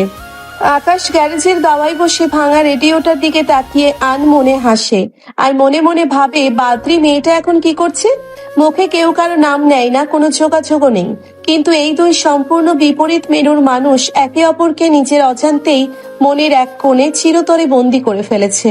টাকা পয়সার ঝামেলা ঢুকে যাওয়ার পর আকাশ তার মেকানিক লাইফ থেকে একটু বিরতি নিতে চাইল। মনের ভেতর কোথায় যেন একটা অদ্ভুত অশান্তি কাজ করছিল। তাই সে ঢাকা শহরের এক কোণে অবস্থিত মস্ত বড় এক আধুনিক লাইব্রেরিতে পার্ট টাইম অ্যাসিস্ট্যান্ট হিসেবে কাজ নিল। চারিদিকে হাজার হাজার বইয়ের শান্ত পরিবেশ। আকাশের সাথে সেখানে কাজ করে আরো দুজন স্টাফ, রনি আর শামীম, যারা সারাদিন কাস্টমারদের বই বুঝিয়ে দেয় আর সুযোগ পেলেই আড্ডা মারে। দুপুরবেলা লাইব্রেরিতে মানুষের আনাগোনা একটু কম। কাউন্টারে বসে আকাশ একটা বড় রেজিস্টার খাতা মেইনটেইন করছিল। রনি আর শামীম পাশে দাঁড়িয়ে চা খাচ্ছিল। ঠিক তখনই এক খিটখিটে বুড়ো কাস্টমার কাউন্টারে এসে বই আছাড় দিয়ে মারলো। এই যে ভাই, আপনাদের লাইব্রেরি সিস্টেমে তো থার্ড ক্লাস কেন? আমি খুঁজছি হুমায়ুন আহমেদের মিসির আলী, আর আপনারা আমাকে ধরিয়ে দিচ্ছেন ভূতের গল্প। আপনাদের চোখ কি পকেটে থাকে? দুঃখিত স্যার, আসলে কাল রাতে নতুন বই এসেছে তো একটু ওলটপালট হয়েছে। রনি স্যারের বইটা পাল্টে দাও। রনি কাস্টমার চলে যাওয়ার পর ফিসফিসিয়ে বলে, দেখছিস আকাশ, আজকাল মানুষ কেমন খেপাটে হয়ে গেছে, একটুতেই মাথা গরম করে। তোর তো মেকানিকের হাত, ইচ্ছে করছিল না ওর নাটবল্টু একটু টাইট দিয়ে দিতে? আমাদের আকাশ এখন শান্ত ছেলে, বয়ের পাত্তা উল্টাই ও কি আর ওসব মারামারি করতে পারে? ঠিক তখনই লাইব্রেরির গ্লাস ডোরটা ঠেলে ভেতরে ঢুকলো এক রূপসী মেয়ে। পরনে একটা লেটেস্ট ডিজাইনের কুর্তি, চোখে সানগ্লাস আর কাঁধে দামি পার্স। সুভাষে পুরুষ, সে লাইব্রেরি মুহূর্তের মধ্যে ম করে উঠল। মেয়েটি আর কেউ নয়, অবন্তী চৌধুরী। আকাশ রেজিস্টার থেকে চোখ তুলতেই অবন্তীকে দেখে পুরো হা হয়ে গেল। তার হাতের কলমটা হাত থেকে ফসকে নিচে পড়ে গেল। অবন্তী ও আকাশকে ওই স্টাফদের নীল শার্ট পরে থাকতে দেখে সানগ্লাসটা মাথার উপর তুলে চোখ দুটো গোল গোল করে তাকালো। অবন্তী উচ্চস্বরে খুব খুশি হয়ে দৌড়ে এসে আকাশের কাঁধে একটা চড় মেরে পুরো লাইব্রেরি কাঁপিয়ে চেঁচিয়ে উঠল, ও মাই গড! আরে মিস্টার কিডন্যাপার, তুমি এখানে কামলা খাচ্ছ নাকি? ইস, আসতে বলুন, কি বলছেন এসব? আকাশ আতঙ্কে চোখ বড় বড় করে ঠোঁটে আঙ্গুল দিয়ে ইশারা করে চুপ থাকতে অবন্তী কাউন্টারের উপর হাত রেখে অনর্গল বলতে লাগলো, কেন আসতে বলবো? তুমি তো দেখি গ্যারেজ ছেড়ে এখন বইয়ের পোকা হয়ে গেছো। তা মিস্টার জুনিয়র গুন্ডা, এইখানে কি কোনো নতুন মেয়েকে কিডন্যাপ করার প্ল্যান ফেদেছো নাকি আমার বাপের দেওয়া 1 কোটি টাকায় মন ভরেনি? অবন্তীর মুখে কিডন্যাপার, গুন্ডা এসব শুনে রনি আর শামীম চায়ের কাপ হাতে নিয়ে আকাশের অবন্তীর দিকে চোখ কপালে তুলে তাকালো। তারা নিজেদের মধ্যে কোনোই দিয়ে গুঁতো মারামারি করতে লাগলো। কিরে আকাশ, ঘটনা কি? এই মালদার পার্টি তোরা কিডন্যাপার ডাকতেছে কেন? তুই কি আসলে ডাকাতি করতি নাকি রে? ভাই রে ভাই, আকাশের কপাল তো একেবারে খুলে গেছে। এমন কাস্টমার তো আমাদের লাইব্রেরিতে রোজ আসে না। আকাশ রাগে ও লজ্জায় লাল হয়ে অবন্তীর হাতটা খপ করে ধরে। আপনার এই বিষাক্ত মুখটা একটু বন্ধ করবেন? চলুন আমার সাথে। আকাশ আর কোনো কথা না বলে অবন্তীর কবজি শক্ত করে ধরে টেনে হিচড়ে লাইব্রেরির একদম শেষ মাথায় নিয়ে গেল। লাইব্রেরিটা ছিল বিশাল। পেছনের ওই দিকটায় পুরনো সব ডিকশনারি আর এনসাইক্লোপিডিয়া রাখা। সেখানে সাধারণত কেউ আসে না। চারিদিকে বড় বড় কাঠের আলমারি, মাঝখানে একটি মাত্র টিমটিমে লাইট জ্বলছে। আকাশ অবন্তীকে একটি আলমারির গায়ে ঠেসে ধরে রাগে ফুঁসতে ফুঁসতে, আপনার কি মাথা খারাপ হয়ে গেছে মিস অবন্তী? আপনি পাবলিক প্লেসে এসব কি আজে বাজে বকছেন? আমার চাকরিটা খাবেন নাকি? অবন্তী নিজের হাতটা না ছাড়িয়ে উল্টে আকাশের একদম বুকে নিজের শরীরটা চেপে ধরে দিমাগ দিয়ে বলে, আজে বাজে মানে কি? তুমি তো একটা চোর, জুনিয়র বদমাস। আমার বাপের থেকে 1 কোটি টাকা নিয়ে এখন এখানে সাধু সেজেছো, আর আমাকে এত বড় লাইব্রেরির আড়ালে এনে এইভাবে চোরের মতো আটকে রেখেছো কেন? আবার কি কিডন্যাপ করার ইচ্ছে হয়েছে? আকাশ অবন্তীর মুখের খুব কাছে নিজের মুখ এনে চোরে ধমক দিয়ে বলে, টাকাটা আপনার বাবা খুশি হয়ে দিয়েছেন, আমি চেয়ে নেইনি। আর আপনাকে আটকে রাখার কোনো শখ আমার নেই। আপনি 3 বছরের বড় হতে পারেন, কিন্তু আপনার এই তেদর স্বভাব এখনো গেল না। তেদর আমি? তুমি একটা আস্ত জানো, আর মুখ বন্ধ করো তোমার, একদম কথা বলবে না। অবন্তী আর কোনো কথা বলার সুযোগ দিল না আকাশকে। সে এক ঝটকায় আকাশের শার্টের কলারটা খামচে ধরে নিজের দিকে টানলো এবং আকাশের ঠোঁটের উপর নিজের ঠোঁট দুটো সজোরে চেপে ধরলো। আকাশের সমস্ত রাগ আর কথা মুহূর্তের মধ্যেই অবন্তীর ঠোঁটের গভীরে হারিয়ে গেল।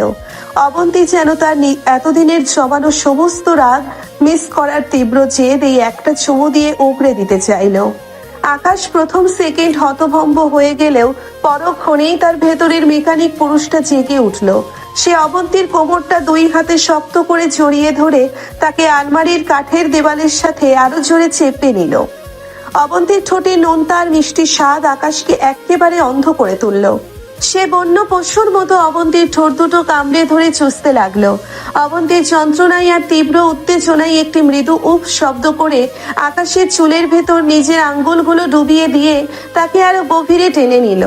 কাঠের আলমারির সেই অন্ধকার কোণায় পুরনো বইয়ের গন্ধের মাঝে তাদের 2 শরীরের ঘর্ষণ এক তীব্র কামনার আগুন জ্বালিয়ে দিল।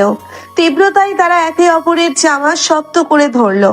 আকাশের বলিষ্ঠ হাত অবন্তীর কুর্তির নিচের দিকটা টেনে উপরে তুলে ফেলল।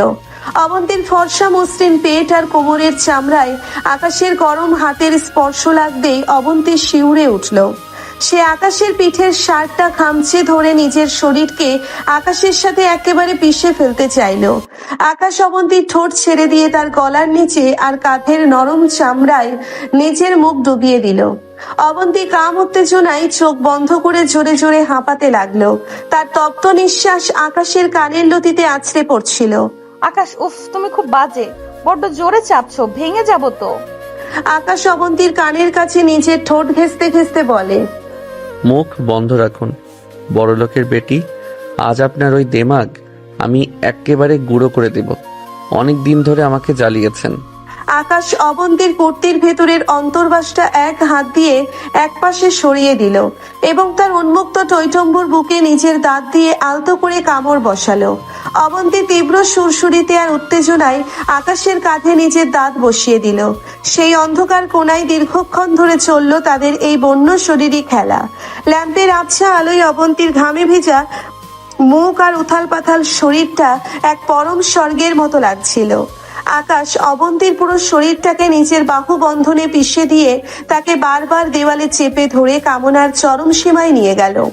তাদের দুজনের দ্রুত শ্বাস প্রশ্বাসের শব্দ সেই নির্জন বইয়ের রাজ্যে এক অন্যরকম সুর তৈরি করলো। বেশ কিছুক্ষণ পর কামনার সেই তীব্র ঝড় যখন একটু শান্ত হলো, তখন হঠাৎ দুজনেরই হুঁশ ফিরে এলো। তারা চারিদিকে শান্ত পরিবেশ দেখে চমকে উঠল। অবন্তী তাড়াহুড়ো করে নিজের কুর্তি আর চুল ঠিকঠাক করে নিল। তার মুখ তখনও লজ্জায় আর উত্তেজনায় লাল হয়ে আছে। আকাশও নিজের শার্টের বোতামগুলো লাগিয়ে গামছা দিয়ে মুখটা মুছে সোজা হয়ে দাঁড়ালো। ঠিক সেই মুহূর্তেই আলমারির ওপাশ থেকে পায়ের আওয়াজ পাওয়া গেল। রনি আর শামীম হাততালি দিতে দিতে আড়াল থেকে বের হয়ে এলো। তাদের মুখে চরম এক খ্যাপাটে আর দুষ্টুমি ভরা হাসি। কিরে আকাশ, তোদের কি ঝগড়া শেষ হইলো? আমরা তো ভাবছিলাম তোরা বুঝি লাঠালাঠি করতেছিস, কিন্তু ভেতরের আওয়াজ শুনে তো মনে হইলো অন্যরকম যুদ্ধ চলতেছে। আরে ভাই রে ভাই, ঝগড়া করতে করতে কেউ এমন চাপটাচাপটি করে নাকি? আকাশ বাবু, কাস্টমারের তো দেখি একেবারে লাইব্রেরির কোনায় নিয়ে শান্ত কইরা দিল। আমাদের একটু ট্রিক্স দেখা না? রনি, শামিম, মুখ বন্ধ কর তোরা, ফালতু কথা বলবি না। আকাশ নিজের রাগ সামলাতে না পেরে অবন্তীর দিকে ঘুরলো। অবন্তী তখনও নিজের পার্সটা সোজা করার চেষ্টা করছিল। মুখে তার সেই আগের দেমাগ ফিরে আসার চেষ্টা। আকাশ অবন্তীর হাত ধরে লাইব্রেরির মেইন দরজার দিকে টানতে টানতে প্রচন্ড কড়া গলায় বলে, আপনি এখনই এখান থেকে বের হন। মিস চৌধুরী, আপনার মতো তেদর আর বেহায়া মেয়ের জন্য আজ আমার বন্ধুদের সামনে ইজ্জত শেষ। যান, নিজের বাপের গাড়িতে গিয়ে বসুন। আর কোনোদিন এই লাইব্রেরির আশেপাশে পা বাড়াবেন না। অবন্তী দরজার কাছে গিয়ে এক ঝটকায় নিজের হাতটা ছাড়িয়ে নিয়ে চোখে এক চটল দুষ্টুমি আর চঞ্চলতা নিয়ে বলে, ও তাই নাকি? আকাশ বাবু এত বড় হিরোগিরি দেখালে, আর এখন বন্ধুদের সামনে ভদ্র ছেলে সাজছ? মনে রেখো, তুমি আমাকে বের করে দিচ্ছ না, আমি নিজেই দিচ্ছি। তবে তোমার এই লাইব্রেরির কোণাটা কিন্তু আমার বেশ পছন্দ হয়েছে, মেকানিক সোনা বাবু। অবন্তী এক চটুল হাসি দিয়ে এক ঝটকায় গ্লাস ডোর ঠেলে বাইরে চলে গেল। রানী আর শামীম পেছনে দাঁড়িয়ে হেসেই খুন। আর আকাশ দরজার দিকে তাকিয়ে রাগে আর এক অদ্ভুত ভালো লাগায় নিজের কপালে হাত দিয়ে দাঁড়িয়ে রইল। অবন্তী চলে যাওয়ার পরও লাইব্রেরির সেই নির্জন কোনায় যেন তার বেনারসি শাড়ির অবশিষ্ট সুবাস আর কুর্তির হালকা পারফিউমের গন্ধ বাতাসে ভাসছিল। আকাশ দরজার দিকে তাকিয়ে একটি দীর্ঘশ্বাস ফেলে নিজের শার্টের কলারটা ঠিক করলো। রনি আর শামীম তখনও কাউন্টারের পাশে দাঁড়িয়ে চা খাচ্ছে আর আকাশকে দেখে মিটমিট করে হাসছে।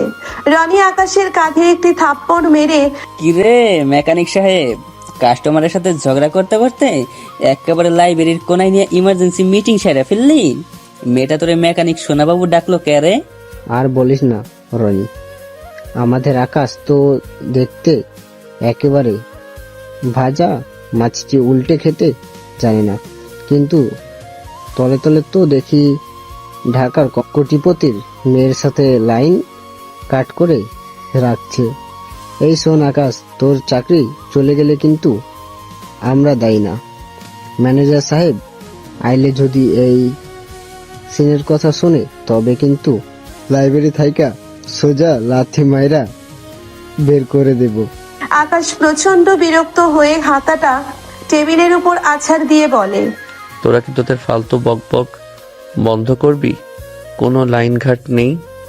ও একটা আস্ত পাগল, অহংকারী বড়লোকের বেটি, মাথায় ছিট আছে। তোরা এখন নিজের কাজ কর, না হলে আমি ম্যানেজারকে গিয়ে বলবো তোরা ডিউটির সময় চা খাচ্ছিস। আকাশ রেগে মেগে কাউন্টার ছেড়ে লাইব্রেরির পেছনের ওয়াশরুমে চলে গেল। আয়নার সামনে দাঁড়িয়ে সে নিজের মুখের দিকে তাকালো। তার ঠোঁটের কোণায় তখনও অবন্তীর লিপস্টিকের হালকা লালচে দাগ লেগে আছে, আর গলায় অবন্তীর নখের সেই চিমটি কাটার দাগটা স্পষ্ট। আকাশ পানি দিয়ে মুখটা ভালো করে ধুয়ে ফেললো। মনে মনে প্রচন্ড রাগ হচ্ছিল অবন্তীর ওপর, কিন্তু অদ্ভুত ব্যাপার হলো তার হার্টবিট তখনও স্বাভাবিক হচ্ছিল না। সেই বাংকারের রাত, মুন্সিগঞ্জের ঘরের স্তূপ, আর আজকের এই লাইব্রেরির অন্ধকার কোণা, প্রতিটি মুহূর্তে এই মেয়েটা তার সমস্ত ইগোকে একেবারে চূর্ণ বিচূর্ণ করে দেয়। বয়সে 3 বছরের বড় হলে কি হবে, মেয়েটার ভেতরে চটুলতা আর কামনার তীব্রতা আকাশকে প্রতিবার একেবারে অন্ধ করে দেয়। এদিকে লাইব্রেরি থেকে বের হয়ে অবন্তী যখন তার লাল রঙের ব্র্যান্ডেড ল্যান্ড ক্রুজার গাড়ির পেছনের সিটে গিয়ে বসলো, তার পুরো শরীর তখনও উত্তেজনায় কাঁপছিল। গাড়ির এসি ফুল স্পিডে চললেও তার গাল দুটো লাল হয়েছিল। সে পার্স থেকে আয়নাটা বের করে নিজের মুখ দেখলো। তার কুর্তির ওপরের দুটো বোতাম খোলা, চুলগুলো একেবারে এলোমেলো। সে ঝটপট নিজের পোশাক ঠিকঠাক করে নিল। ড্রাইভার পেছনের আয়নায় অবন্তীকে দেখে, ম্যাডাম, কোনো সমস্যা হয়েছে? আপনাকে কেমন যেন ক্লান্ত লাগছে। ঢাকার কোনো শোরুমে যাব নাকি সোজা চৌধুরীর ভিলায়? অবন্তী জানালার বাইরে চোখ ফিরিয়ে মনে মনে এক অদ্ভুত চঞ্চলতা অনুভব করতে করতে বলে, সোজা বাড়ি চলো। আর শোনো, গাড়িটা একটু আস্তে চালাও, আমার মাথাটা কেমন যেন ঘুরছে। অবন্তী জানালার কাছে মাথা ঠেকিয়ে বাইরের চলন্ত ঢাকা শহরের দিকে তাকিয়ে রইল। তার ঠোঁটে তখনও আকাশের ঠোঁটের কামড়ের অনুভূতিটা তাজা। সে মনে মনে ভাবছিল, পিচ্চি গুন্ডাটা সাহস তো কম না, সবার সামনে আমাকে টেনে নিয়ে ওভাবে দেওয়ালে চেপে ধরলো। আমার মতো অবন্তী চৌধুরীকেও এভাবে শাসন করে, কিন্তু ওর এই বলিষ্ঠ হাত দুটো যখন আমার কোমরে এসে বসলো, তখন আমার নিজেরও কেমন যেন সব জ্ঞান হারিয়ে গেছিল। অবন্তী নিজের অজান্তেই মুচকি হাসল।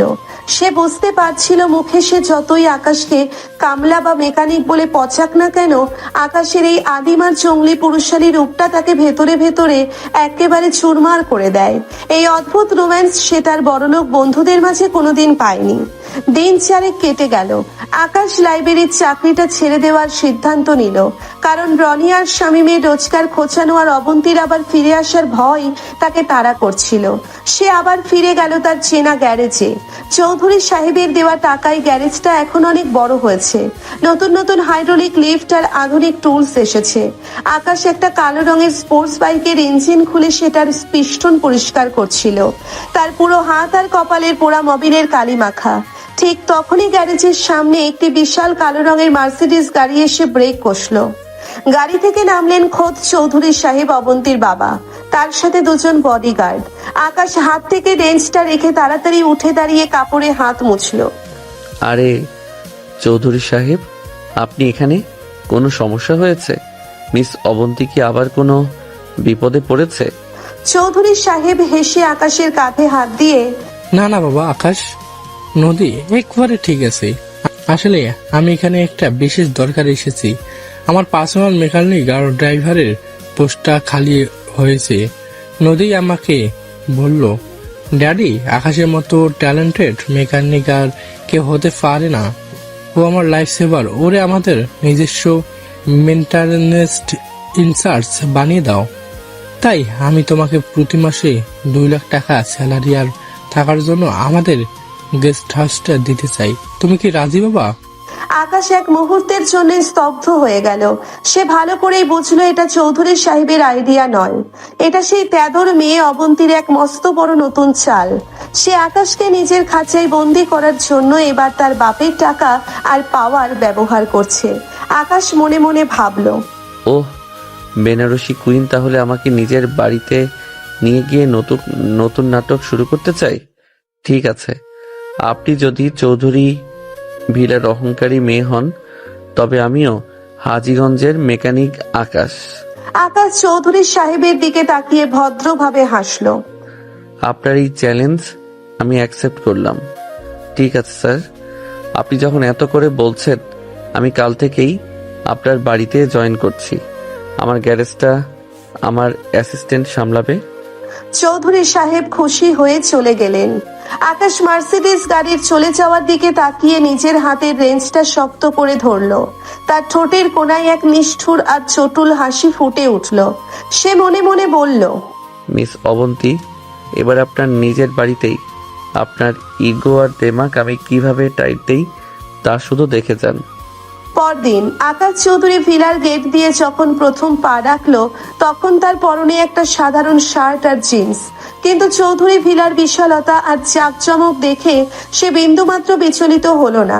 গ্যারেজের মেকানিক থেকে সরাসরি কোটিপতির বাড়ির ইনচার্জ হওয়া, এই রূপান্তরটা আকাশকে বেশ আমোদ দিল। চৌধুরী সাহেব তো আকাশকে পেয়ে খুশিতে গদগদ, কিন্তু অবন্তীর মনের ভেতরে তখন অন্য কোনো মতলব কাজ করছে।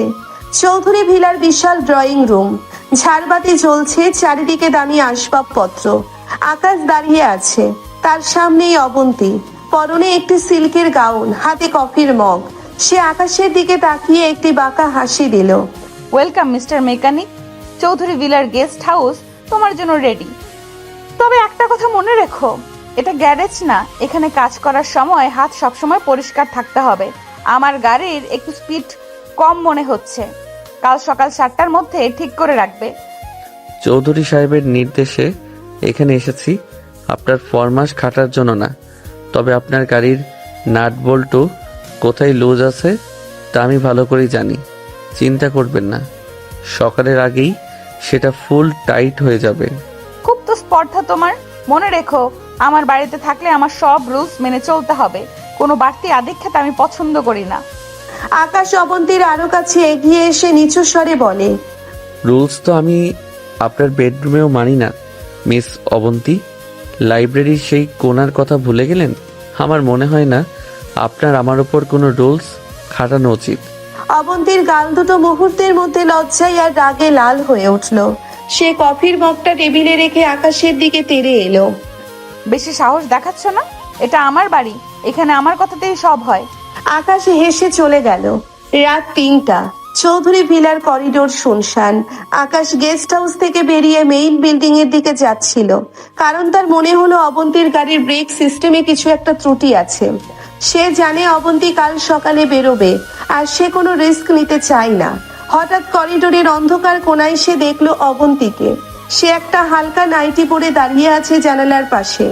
বাইরে ঝিরিঝিরি বৃষ্টি পড়ছে। অবন্তীকে দেখে আকাশ থমকে দাঁড়ালো। এত রাতে এখানে কি করছেন? ঘুমানোর কথা না আপনার? ঘুম আসছে না আকাশ? তুমি কেন এলে এখানে? তুমি এলে মানেই আমার সব শান্তি শেষ। তুমি আমাকে সারাক্ষণ ডিস্টার্ব করো। আকাশ অবন্তীর কাছে গিয়ে তার কাঁধের উপর নিজের হাত রাখলো। আপনি তো আনলেন কায়দা করে, আর অশান্তি আপনি নিজে তৈরি করেন অবন্তী। আমাদের মধ্যে যে তীব্র টান তা তো আপনারও অজানা নয়। কেন এই লুকোচুরি? অবন্তী আকাশের দিকে ঘুরে দাঁড়িয়ে চোখে জল নিয়ে বলে, কারণ আমি তোমাকে ভালোবাসি কিনা জানি না, কিন্তু তোমাকে ছাড়া আমার ভালো লাগে না। আর এই ইগো, এই অহংকার আমাকে তোমার কাছে যেতে বাধা দেয়। আকাশ আর দেরি করলো না। সে অবন্তীকে দুহাতে জড়িয়ে ধরলো। অবন্তী প্রথম দিকে একটু বাধা দেওয়ার চেষ্টা করলো, কিন্তু পরের মুহূর্তেই সে নিজেকে আকাশের বুকের মাঝে সমর্পণ করলো। বারান্দার বৃষ্টি আর ভেতরের উষ্ণতা, পুরো পরিবেশটা এক অন্যরকম রোম্যান্সে ভরে উঠলো। আকাশ অবন্তীর চিবুক ধরে ওপরের দিকে তুললো। অবন্তীর ঠোঁট দুটো তখন কাঁপছে। আকাশ আলতো করে তার ঠোঁটের উপর নিচের ঠোঁট রাখলো। আজ আর কোনো রাগ নেই, শুধু এক গভীর আবেগ। আকাশ অবন্তীর কানের কাছে ফিসফিসিয়ে বলে, কাল থেকে আর কোনো মেকানিক মালিক সম্পর্ক থাকবে না। কাল থেকে শুধু আপনি আর আমি। অবন্তী আকাশের শার্টের বোতাম খুলতে খুলতে উত্তেজিত গলায় বলল, আকাশ, তুমি বড্ড দেরি করে ফেলেছো। আমাকে এভাবে আর কতদিন জ্বালাবে? চৌধুরী ভিলার অন্দর মহলের সেই অন্ধকার করিডোরে বৃষ্টির শব্দের মাঝে আকাশ আর অবন্তী একে অপরের মাঝে হারিয়ে গেল। তাদের শরীরে উত্তেজনায় সেই রাজকীয় প্রাসাদের দেওয়ালগুলোকে যেন আরো রহস্যময় করে তুলল। আকাশের হাতের স্পর্শে অবন্তী যেন প্রথমবার নিজের অস্তিত্ব অনুভব করলো। অবন্তী আকাশের চুলের ভেতর আঙ্গুল ডুবিয়ে তার প্রতিটি নিঃশ্বাসের সাথে তাল মেলাতে লাগলো। সেই রাতের সেই মিলন ছিল এক চরম রোমান্টিক মুহূর্ত, যা তাদের এতদিনের ঝগড়া আর জেদকে এক মুহূর্তে মুছে দিল।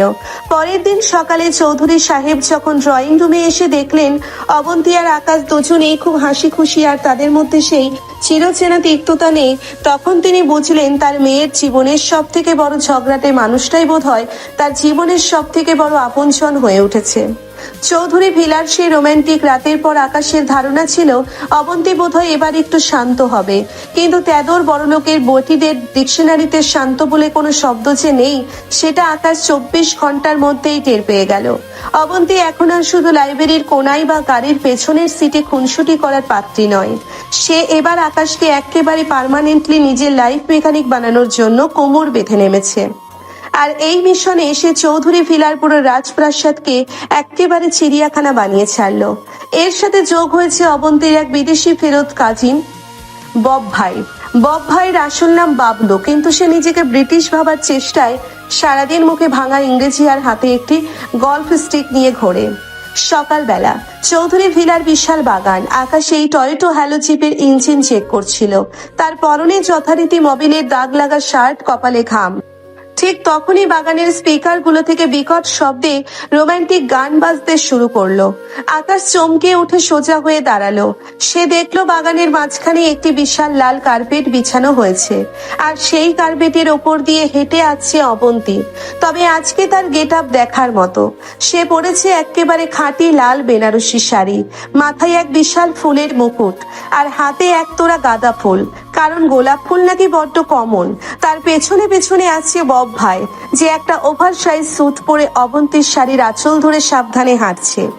ও my God Nadi, this is so crazy man. I mean, একটা গ্যারেজের মেকানিক বলার জন্য তুই এই ব্রিটিশ কোয়ালিটির বর ভাইরে দিয়া শাড়ির আঁচল ধরাইতেছস? This is open insult to my real blood. মুখ বন্ধ করো বব। বেশি কথা বললে ড্যাডিকে বলে তোমার ক্রেডিট কার্ড ব্লক করে দেব। আঁচলটা সোজা করে ধরো, মাটিতে যেন বালি না লাগে।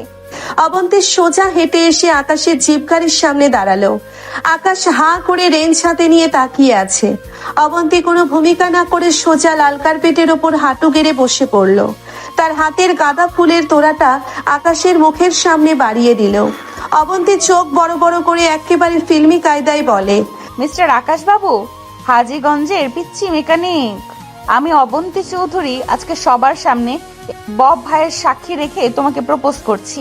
তুমি কি আমার লাইফের পার্মানেন্ট নাট বল্টু টাইট দেওয়ার দায়িত্ব নেবে? I love you, you stupid kidnapper. বিয়ে করবে আমাকে? আকাশ রেঞ্জটা প্রায় হাত থেকে ফেলে দিয়ে 2 কদম পিছিয়ে বলে, আপনার কি মাথাটা একেবারে গেছে মিস অবন্তী? এই ভর দুপুরে বেনারসি পইরা বাগানে নাটক শুরু করছেন, আর এই জোকারটাকে ও আমার জিপের চাকার পেছনে খাড়ায় আছে কেন? রয়্যাল ব্লাড, না? This is open insult to my royal blood. What joker, you bloody mechanic? I am Bob front London. লন্ডনের থ্রো এয়ারপোর্টে আমি ট্রলি টানার আই মিন বিজনেস ম্যানেজমেন্টের কোর্স করছি। তুমি আমার জোকার বলো? Bob shut up. আকাশ, তুমি আমার কথার উত্তর দাও, হ্যাঁ নাকি না। যদি হ্যাঁ বলো তবে এই বব ভাই এক্ষুনি আমাদের কাজী অফিসের দিকে নিয়ে যাবে, আর যদি না বলো? না, 100 বার না। আপনার কি ধারণা আপনি বড়লোকের বেটি বলে যা ইচ্ছা তাই করবেন? টাকার দেমাগ দেখাইয়া আমারে প্রপোজ করতে আইছেন? বয়সে আপনি আমার চেয়ে 3 বছরের বড়। সেটা বাদ দিলেও আপনার মতো একটা ছিটগ্রস্ত অহংকারী মেয়ের সাথে আমি সারা জীবন কাটাতে পারবো না। মাঝে মাঝে যা হয় ওগুলো মানে হয়ে যায় আর কি। যান, আপনার এই লন্ডনের ট্রলি টানার ভাইয়ের সাথে গিয়ে বিয়ে করুন। তুমি আমাকে রিজেক্ট করলে? এই অবন্তী চৌধুরীকে তুমি না বললে? তোমার এত বড় সাহস? হ্যাঁ বললাম, আমার বোনের চিকিৎসা হয়ে গেছে। আপনার বাপের দেওয়ার টাকা আমি শোধ করে দেব। আপনার এই ফরমাস খাটার চাকরি আমার দরকার নেই। আমি কালই হাজীগঞ্জ চলে যাচ্ছি। আকাশের মুখে এমন কড়া রিজেকশন শুনে অবন্তীর ইগোতে একেবারে ডিনামাইট ফেটে গেল। কিন্তু সে তো দমে যাওয়ার পাত্রী নয়। সে এবার শুরু করলো পাগলামি অপারেশন। আকাশকে আটকে রাখার জন্য সে চৌধুরী ভিলার মেইন গেটে তালা মেরে দিল, আর বাড়ির সব কাজের লোকেদের নির্দেশ দিল আকাশকে যেন কোনো খাবার না দেওয়া হয়। সে ভাবলো ক্ষুধায় কাতর হয়ে আকাশ তার পায়ে এসে পড়বে। বিকাল বেলা আকাশ গেস্ট হাউসের বারান্দায় বসে একটা পুরনো ম্যাগাজিন পড়ছিল। তার পেটে তখন খিদেই ইঁদুর ঢিল মারছে। ঠিক তখনই বারান্দার নিচে একটি জরাজীর্ণ ঠেলা গাড়ি এসে থামলো। ঠেলা গাড়ির ওপর মস্ত বড় এক হাড়ি বিরিয়ানি নিয়ে বসে আছে অবন্তী, আর ঠেলা গাড়িটা ঠেলে আনছে বেচারা বব ভাই, যার সুটের হাতা ছিঁড়ে একেবারে কামলার মতো দশা হয়েছে। বব ভাই হাঁপাতে হাঁপাতে কপাল মুছতে মুছতে বলে, oh no, this is torture নদী। I am British citizen. তুই আমার দিয়া এই গরম বিরিয়ানির গাড়ি ঠেলাচ্ছিস? My backbone is broken man. Abanti হাতে একটা মস্ত বড় চামচ নিয়ে আকাশের দিকে তাকিয়ে চিল্লাচিল্লি শুরু করলো। এই যে মিস্টার খিলগাঁওয়ের মজনু, আই মিন হাজীগঞ্জের আকাশ, এই দেখো তোমার জন্য গরম কাচ্চি বিরিয়ানি নিয়ে এসেছি। সুবাস পাচ্ছ? যদি আমার প্রপোজাল একসেপ্ট করো তবে এই পুরো হাড়ি তোমার, আর যদি না করো তবে এই বিরিয়ানি আমি কুত্তাকে খাইয়ে দেব, তাও তোমারে এক দানাও দেব না। আকাশ বারান্দার রেলিং এ ভর দিয়ে হেসেই খুন। ওহো, মিস অবন্তী চৌধুরী এখন বিরিয়ানি ওয়ালি সেজেছেন? তা আপনার ওই লন্ডনের ভাইয়ের চেহারা তো একেবারে মুন্সিগঞ্জের মন্টু ঘটকের মতো হয়ে গেছে। শুনুন, বিরিয়ানি আপনি কুত্তাকে খাওয়ান আর বিড়ালকে খাওয়ান, আমি আপনার প্রপোজাল মানছি না। আমার খিদে লাগলে আমি নিজে বানিয়ে খাবো। ও এত বড় ভাব। বব, গাড়ি ঘোরাও। এই বিরিয়ানি নিয়ে গিয়ে সিকিউরিটি গার্ডদের দিয়ে দাও। কাল থেকে আমি অন্য চাল চালবো। পরের দিন সকালে অবন্তী তার পাগলামির লেভেল আরো এক ধাপ ওপরে নিয়ে গেল। সে এবার থিয়েটার করার সিদ্ধান্ত নিল। সে বাড়ির কাজের মেয়ে জরিনাকে দিয়ে এক বোতল লাল রঙের শরবত আনালো। আকাশ যখন বাগানের পানির পাম্পটা ঠিক করছিল তখন অবন্তী সিঁড়ির ওপরে গিয়ে দাঁড়ালো। তার হাতে সেই লাল শরবতের বোতল। অবন্তী কেঁদে ফেলার ভান করে উচ্চস্বরে বলল, আকাশ, তুমি যদি এক্ষুনি আমার প্রপোজাল না মানো তবে আমি এই যে বিষ খেয়ে সুইসাইড করব। এই দেখো বোতলে লাল বিষ। আমি মরে গেলে আমার ড্যাডি তোমাকে পুলিশে দেবে। আকাশ পাম্পের নাট টাইট দিতে দিতে মুখ না তুলেই বলল, খান খান, জলদি খান। ওটা বিষ না, ওটা জরিনাদের রান্নাঘরের রুয়াবজা শরবত। আমি দূর থেকেই ওটার মিষ্টি গন্ধ পাচ্ছি। একটু বেশি করে খাবেন, গরমে শরীর ঠান্ডা থাকবে। ইয়েস নদী, ওটা আসলে রুহ আফজা। আমিও একটু খাই, বড্ড তৃষ্ণা পাইছে। অবন্তীর আগে বোতলটা বব ভাইয়ের মাথায় ঠুকে দিয়ে বলে, তোরা সবাই মিলে আমার লাইফটা হেল করে দিলি। কেউ আমাকে সিরিয়াসলি নেয় না। অবন্তী বুঝলো এভাবে নাটক করে আকাশকে গলানো যাবে না। সে এবার আসল কায়দা করার জন্য রাতের অপেক্ষা করতে লাগলো। সে জানতো আকাশের ইগো যতই শক্ত হোক তার শরীর কিন্তু অবন্তীর ছোঁয়া পেলে একেবারে গলে জল হয়ে যায়। রাত একটা, পুরো চৌধুরী ভিলা নিঝুম। আকাশ গেস্ট হাউসের বিছানায় শুয়ে ঘুমানোর চেষ্টা করছিল, কিন্তু পেটের খিদে আর অবন্তীর সারাদিনের পাগলামির কথা মনে পড়ে তার বারবার হাসি পাচ্ছিল। ঠিক তখনই গেস্ট হাউসের কাঠের দরজাটা আলতো করে খুলে গেল। কোনো আওয়াজ হলো না। অন্ধকারে একটা ছায়া ভেতরের দিকে এগিয়ে এলো। আকাশ ধরপড় করে উঠে বসলো। কে ওখানে? বব ভাই নাকি? আবার গল্ফ স্টিক নিয়ে এসেছেন?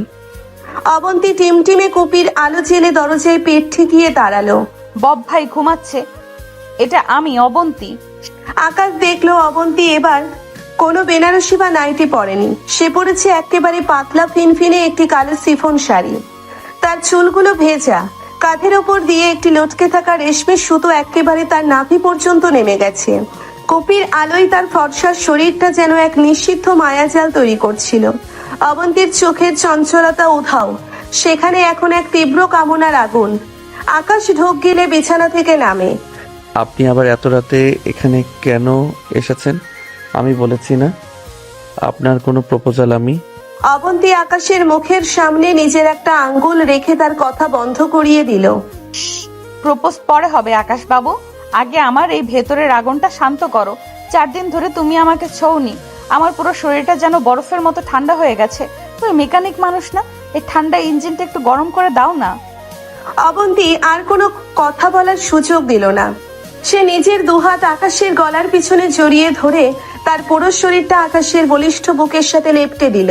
তার ভেতরের পারফিউমের তীব্র মাদকতা আকাশের নাকের ভেতর দিয়ে সোজা তার মগজে গিয়ে ধাক্কা মারলো। আকাশ নিজের সমস্ত ইগো আর রাগ এক সেকেন্ডে ভুলে গেল। সে অবন্তীর কোমরটা নিজের 2 হাত দিয়ে এমন ভাবে চেপে ধরলো যে অবন্তীর মুখ থেকে একটা তৃপ্তির উফ শব্দ বের হয়ে এলো। অবন্তী নিচের ঠোঁট দুটো আকাশের ঠোঁটের উপর একেবারে হিংস্র পশুর মতো চেপে ধরলো। অবন্তী তার দাঁত দিয়ে আকাশের নিচের ঠোঁটটা কামড়ে ধরে চুষতে লাগলো, যেন সে আকাশের ভেতরের সমস্ত অহংকার টেনে বের করে নেবে। আকাশও আর নিজেকে ধরে রাখতে পারলো না। সে অবন্তীকে এক ঝটকায় পাজা কোলা করে তুলে নিয়ে সোজা বিছানায় আছাড় মারলো। বিছানায় নরম চাদরের উপর অবন্তীর কালো শাড়িটা মুহূর্তের মধ্যে আলগা হয়ে গেল। আকাশের রুক্ষ হাত অবন্তীর ব্লাউজের ভেতর ঢুকে তার উন্মুক্ত উত্তপ্ত স্তনজোড়াকে ছুঁতে লাগলো। অবন্তী উত্তেজনায় চোখ বন্ধ করে জোরে জোরে হাঁপাতে লাগলো। তার পুরো পিঠ ধনুকের মতো বেঁকে উঠছিল। অবন্তী আকাশের কানে কামড় দিয়ে বন্য গলায় বলে, আকাশ উফ, এত জোরে কেন তোমার? আমি তো মরেই যাব। আরো জোরে চাপো, আমাকে একেবারে শেষ করে দাও।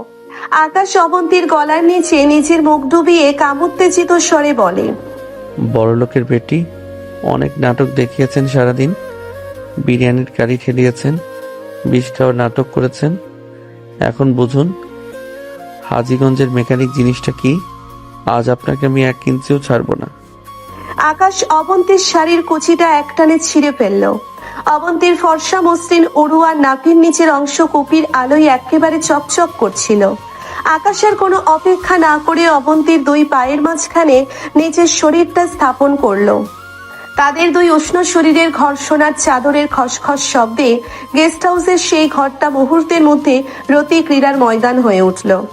অবন্তী তীব্র সুরসুরিতে আর কামনার চরম সীমায় পৌঁছে আকাশের পিঠে নিজের নখগুলো গভীরভাবে বসিয়ে দিল, যেন সে আকাশের চামড়া ছিঁড়ে ফেলবে। তারা দুজনে মিলে সেই বিছানায় এক বন্য কামনার সাগরে ডুব দিল, যেখানে কোনো ইগো বা সিনিয়রিটির দেওয়াল অবশিষ্ট রইল না। ভোর রাতের দিকে কপি বাতিটা যখন একেবারে নিভে গেছে, তখন হঠাৎ দুজনেরই হুঁশ ফিরে এলো। ঘরের ভেতর তখনও তাদের দীর্ঘশ্বাসের গরম হাওয়া ভাসছিল। অবন্তী তাড়াহুড়ো করে বিছানা থেকে উঠে নিজের এলোমেলো কালো শাড়ি আর ব্লাউজ ঠিকঠাক করার চেষ্টা করতে লাগলো।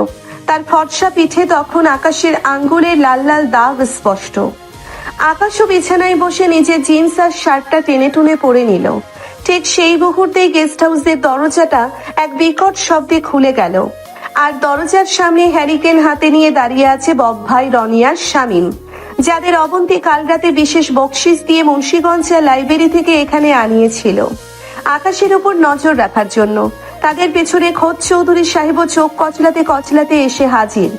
বব ভাই চোখ কপালে তুলে চিল্লিয়ে বলে, oh my God Nadi, this is totally unsound scene man. তুই এই মেকানিকের ঘরে এই পাতলা শাড়ি পইরা কি করতাছস?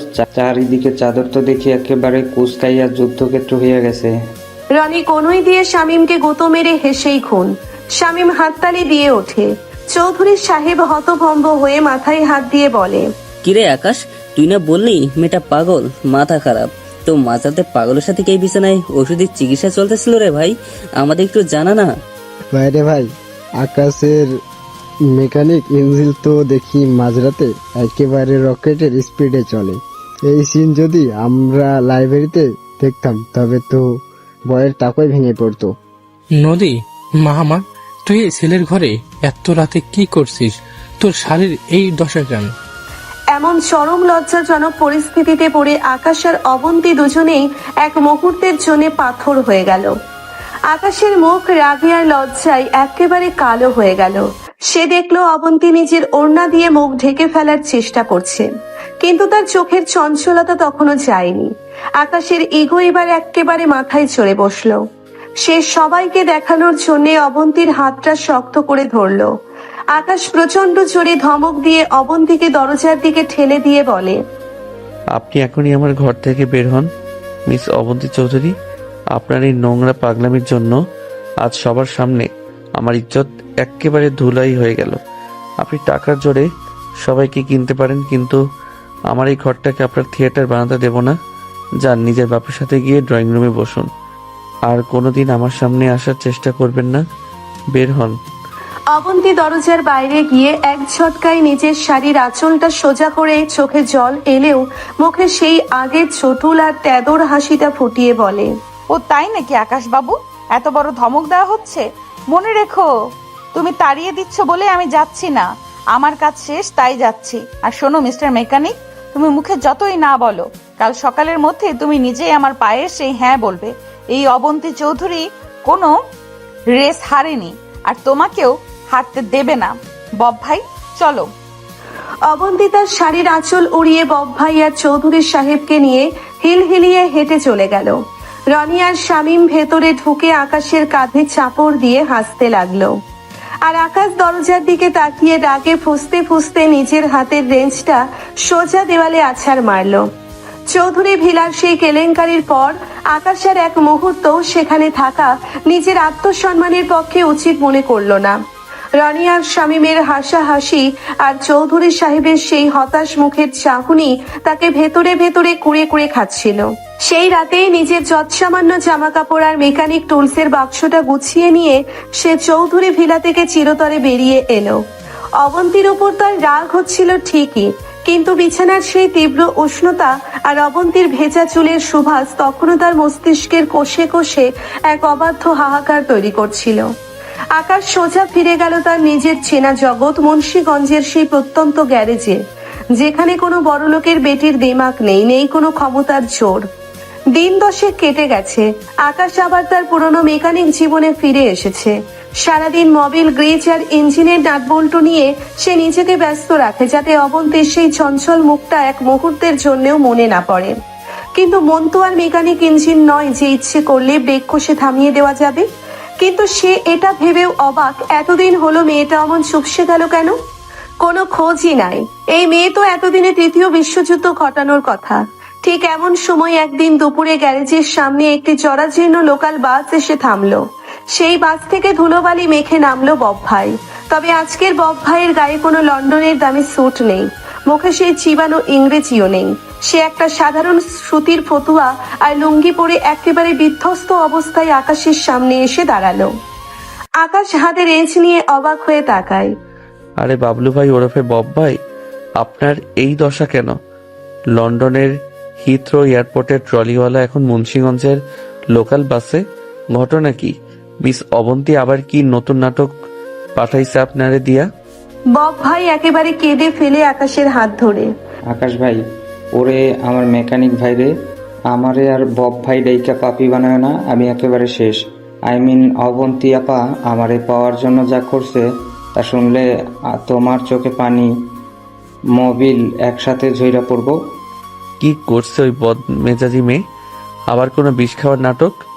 না ভাই, এবার কোনো নাটক না, এবার একেবারে রিয়েল লাইফ ট্র্যাজেডি। তুমি চলে আসার পর চৌধুরী সাহেব নদীকে জোর করে এক মস্ত বড় মাফিয়া ছেলের সাথে বিয়ে দিতে চাইছিল।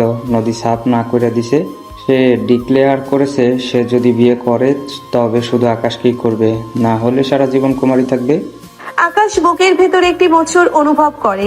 তো এতে স্যাক্রিফাইস কোথায়? ও তো জেদ দেখাচ্ছে। বব ভাই জোরে একটা দীর্ঘশ্বাস ফেলে।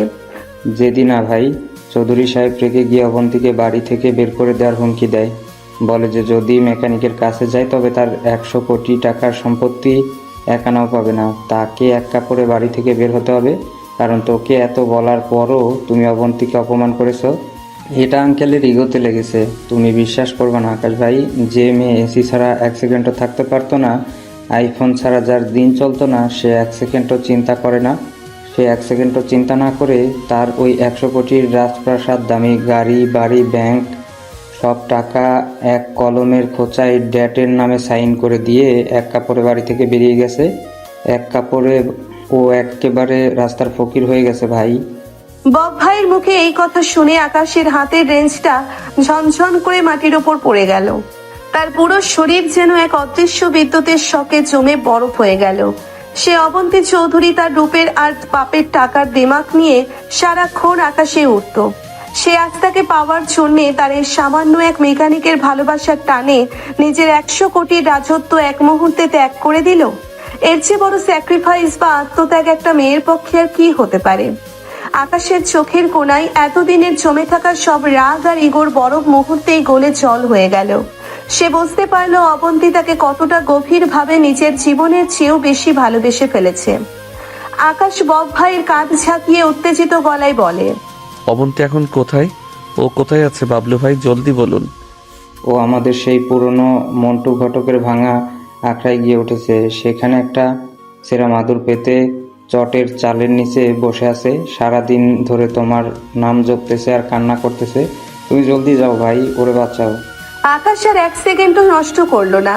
সে গ্যারেজের একটা চটপটে স্পোর্টস বাইক স্টার্ট দিয়ে একেবারে বাতাসের গতিতে মুন্সিগঞ্জের কাঁচা রাস্তা ধরে মন্টু ঘটকের আখড়ার দিকে ছুটল। তার মনে তখনও অবন্তীর সেই চটুল ডায়লগগুলো বাজছিল। মনে রেখো, তুমি মুখে যতই না বলো, কাল সকালের মধ্যে তুমি নিজেই আমার পায়ে এসে হ্যাঁ বলবে। আকাশ মনে মনে বলল, হ্যাঁ অবন্তী, আজ আমি হার মানলাম। তোমার এই পাগলামি আর ভালোবাসার কাছে এই মেকানিকের ইগো একেবারে হেরে গেছে। মন্টু ঘটকের আখড়া, দুপুরের কড়া রোদ, মাটির উঠোনে একটি পুরনো আম গাছের নিচে মন্টু ঘটক আর মংলু মামা বসে তামাক টানছিল আর আফসোস করছিল। ঠিক তখনই আকাশ বাইকটা ব্রেক কষে সেখানে থামালো। মংলু মামা আকাশকে দেখে লাফ দিয়ে ওঠে। ওরে আমার মেকানিক পোলা আইসে রে। ওই মিন্টু দেখ দেখ, আমাদের হিরো আয়সা পড়েছে।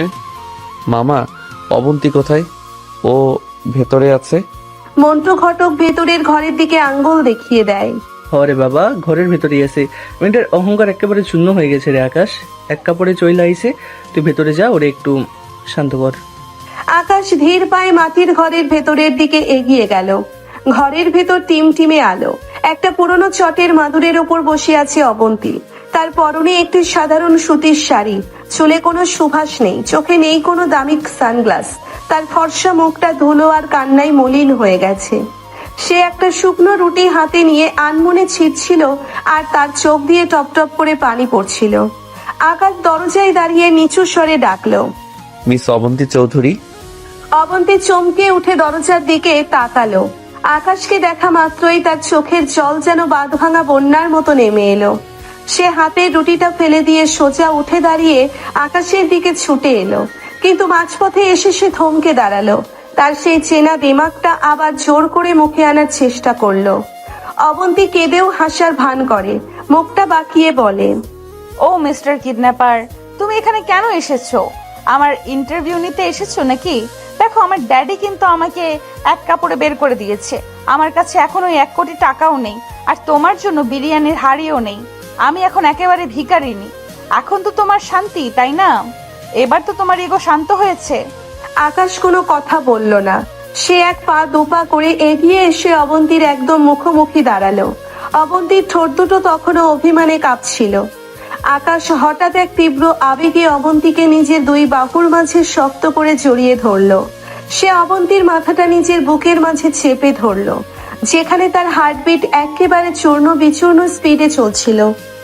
মুখ বন্ধ করুন অবন্তী, বড্ড বেশি কথা বলেন আপনি। আপনার এই 100 কোটির রাজপ্রাসাদ ত্যাগের গল্প শোনার পর এই মেকানিকের আর কোনো ইগো অবশিষ্ট নেই। আপনি আমার চেয়ে 3 বছরের বড় হতে পারেন, কিন্তু ভালোবাসার দিক থেকে আপনি আমার চেয়ে অনেক অনেক ওপরে চলে গেছেন। I love you Abanti, I love you so much. Abanti আকাশের বুকের ভেতর নিজের মুখটা আরো গভীরভাবে লুকিয়ে হাউমাউ করে কেঁদে ফেলে। তুমি আসলেও একটা জানোয়ার আকাশ। এতদিনে তোমার এই মেকানিক হৃদয়ে দয়া হলো। আমি সব ছেড়ে এসেছি শুধু তোমার এই একটা আই লাভ ইউ শোনার জন্য। আমি তোমার ওই গ্যারেজের দাওয়ায় থাকতে রাজি, তাও ওই বড় লোকেদের নরকে আমি আর ফিরবো না। ঘরের বাইরে তখন মংলু মামা, মন্টু ঘটক আর বব ভাই দরজার আড়াল থেকে উকি ঝুঁকি মারছিল। অবন্তী আর আকাশের এই মিলন দেখে তাদের চোখেও খুশির জল চলে এলো। মংলু মামা লাঠিসোঁটা উঁচিয়ে চিল্লিয়ে বলে, ওরে মিন্টু, কাজী সাহেব রে খবর দে, আজ রাতে আমাদের মেকানিক পোলার আর বেনারসি কুইনের বিয়া হইব। আমি নিজেই বিয়ার উকিল বাপ হইমু। বব ভাই আনন্দে লুঙ্গিটা কাঁচা মেরে নাচতে নাচতে বলে, Yes, this is what I call a British style happy ending, man. I am so happy. সেই রাতেই মুন্সিগঞ্জের সেই প্রত্যন্ত গ্রামের ছোট এক মসজিদে টিমটিমে মোমবাতির আলোয় আকাশ আর অবন্তীর বিয়ে সম্পন্ন হলো। অবন্তীর পরনে ছিল মন্টু ঘটকের জোগাড় করে দেওয়া একটি সাধারণ লাল সুতির শাড়ি, আর আকাশের মাথায় সেই চেনা গামছা। কিন্তু তাদের দুজনের মুখে যে খুশির আলো ছিল তা কোনো কোটি টাকার রাজপ্রাসাদেও পাওয়া সম্ভব নয়। বিয়ের পর দিন কয়েক কেটে গেল। আকাশ আর অবন্তী এখন ঢাকা শহরের এক কোণে একটা ছোট্ট ছিমছাম ফ্ল্যাট ভাড়া নিয়ে থাকতে শুরু করেছে। আকাশের গ্যারেজের ইনকাম এখন বেশ ভালো। তারা নিজেদের মতো করে এক সুখের সংসার সাজিয়ে নিয়েছে। রাত 10টা। ঘরের ছোট বারান্দায় একটা কাঠের বেঞ্চে আকাশ বসেছিল। সে একটা স্পোর্টস বাইকের কার্বোরেটর পরিষ্কার করছিল। ঠিক তখনই অবন্তী রান্নাঘর থেকে 2 কাপ গরম ধোয়া ওঠা কফি নিয়ে বারান্দায় এলো। আজকে তার পরনে একটি নীল রঙের 3 পিস, চুলে একটি সাধারণ ক্লিপ আটকানো। সে কফির কাপটা আকাশের দিকে বাড়িয়ে দিয়ে তার পাশে এসে বসলো। অবন্তী কফিতে চুমুক দিয়ে চটুল চঞ্চল চোখে আকাশের দিকে তাকিয়ে বলে, হ্যাঁ মিস্টার পার্মানেন্ট হাজবেন্ড, আজকের কফিটা কেমন হয়েছে? মুন্সিগঞ্জের সেই তেতো কফির মতো নাকি লাইব্রেরির কোণার সেই মিষ্টি কফির মতো? আকাশ কফিটা মুখে নিয়ে হাসলো। তারপর অবন্তীর কোমরটা এক হাত দিয়ে টেনে নিজের দিকে আনলো। কফিটা একেবারে আপনার মতো হয়েছে, মিষ্টি কিন্তু ভেতরে তীব্র উত্তেজনা। তা miss Chowdhury, I mean mrs Akash, আপনার ওই এসি রুম আর আইফোনের অভাব এখন মনে পড়ে না? অবন্তী আকাশের বুকের উপর নিজের মাথাটা আলতো করে রেখে তার শার্টের বোতাম নিয়ে খেলতে খেলতে নিচু ও কামোত্তেজিত স্বরে বলে, একদম নামিয়ে মেকানিক বরের বুকের ভেতরে যে ওম আর তার এই শক্ত হাত দুটোর যে স্পর্শ, তার সামনে ওই 100 কোটির সম্পত্তিও একেবারে তুচ্ছ। শোনো আকাশ, রাত তো অনেক হলো, এখন কি ওই কার্বোনেটরের নাটবল্টু পরিষ্কার করা বেশি ইম্পর্টেন্ট, নাকি তোমার এই ঘরের চিরচেনা ইঞ্জিনের সার্ভিস করা বেশি ইম্পর্টেন্ট? আকাশ অবন্তীর কানের লতিতে নিজের ঠোঁট ঘষে। আপনি বড্ড বেশি উস্কানি দেন অবন্তী। লাইব্রেরির কোণা থেকে শুরু করে এই বারান্দা, আপনার এই তেদর স্বভাব আর গেল না। ঠিক আছে, আজকের সার্ভিসিংটা তাহলে একেবারে কড়া কায়দায় হবে। আকাশের কোনো কথা না বলে অবন্তীকে এক ঝটকায় কোলে তুলে নিয়ে ভেতরের বেডরুমের দিকে এগিয়ে এলো। বারান্দার কুপির আলোটা বাতাসের হালকা ঝাপটায় নিভে গেল, আর ঘরের ভেতর শুরু হলো তাদের এক নতুন বৈধ আর চিরস্থায়ী ভালোবাসার মধুময় অধ্যায়। তাদের এই অদ্ভুত অপহরণ নাটক, হাইওয়ের ঘরের স্তূপের রোম্যান্স আর লাইব্রেরির কোণার ঝগড়া, সবকিছু পেরিয়ে তারা আজ এক সুখী ও চিরন্তন দম্পতি। বিপরীত মেরুর এই দুই মানুষ একে অপরের মাঝে বিলীন হয়ে খুঁজে পেল জীবনের আসল হ্যাপি এন্ডিং।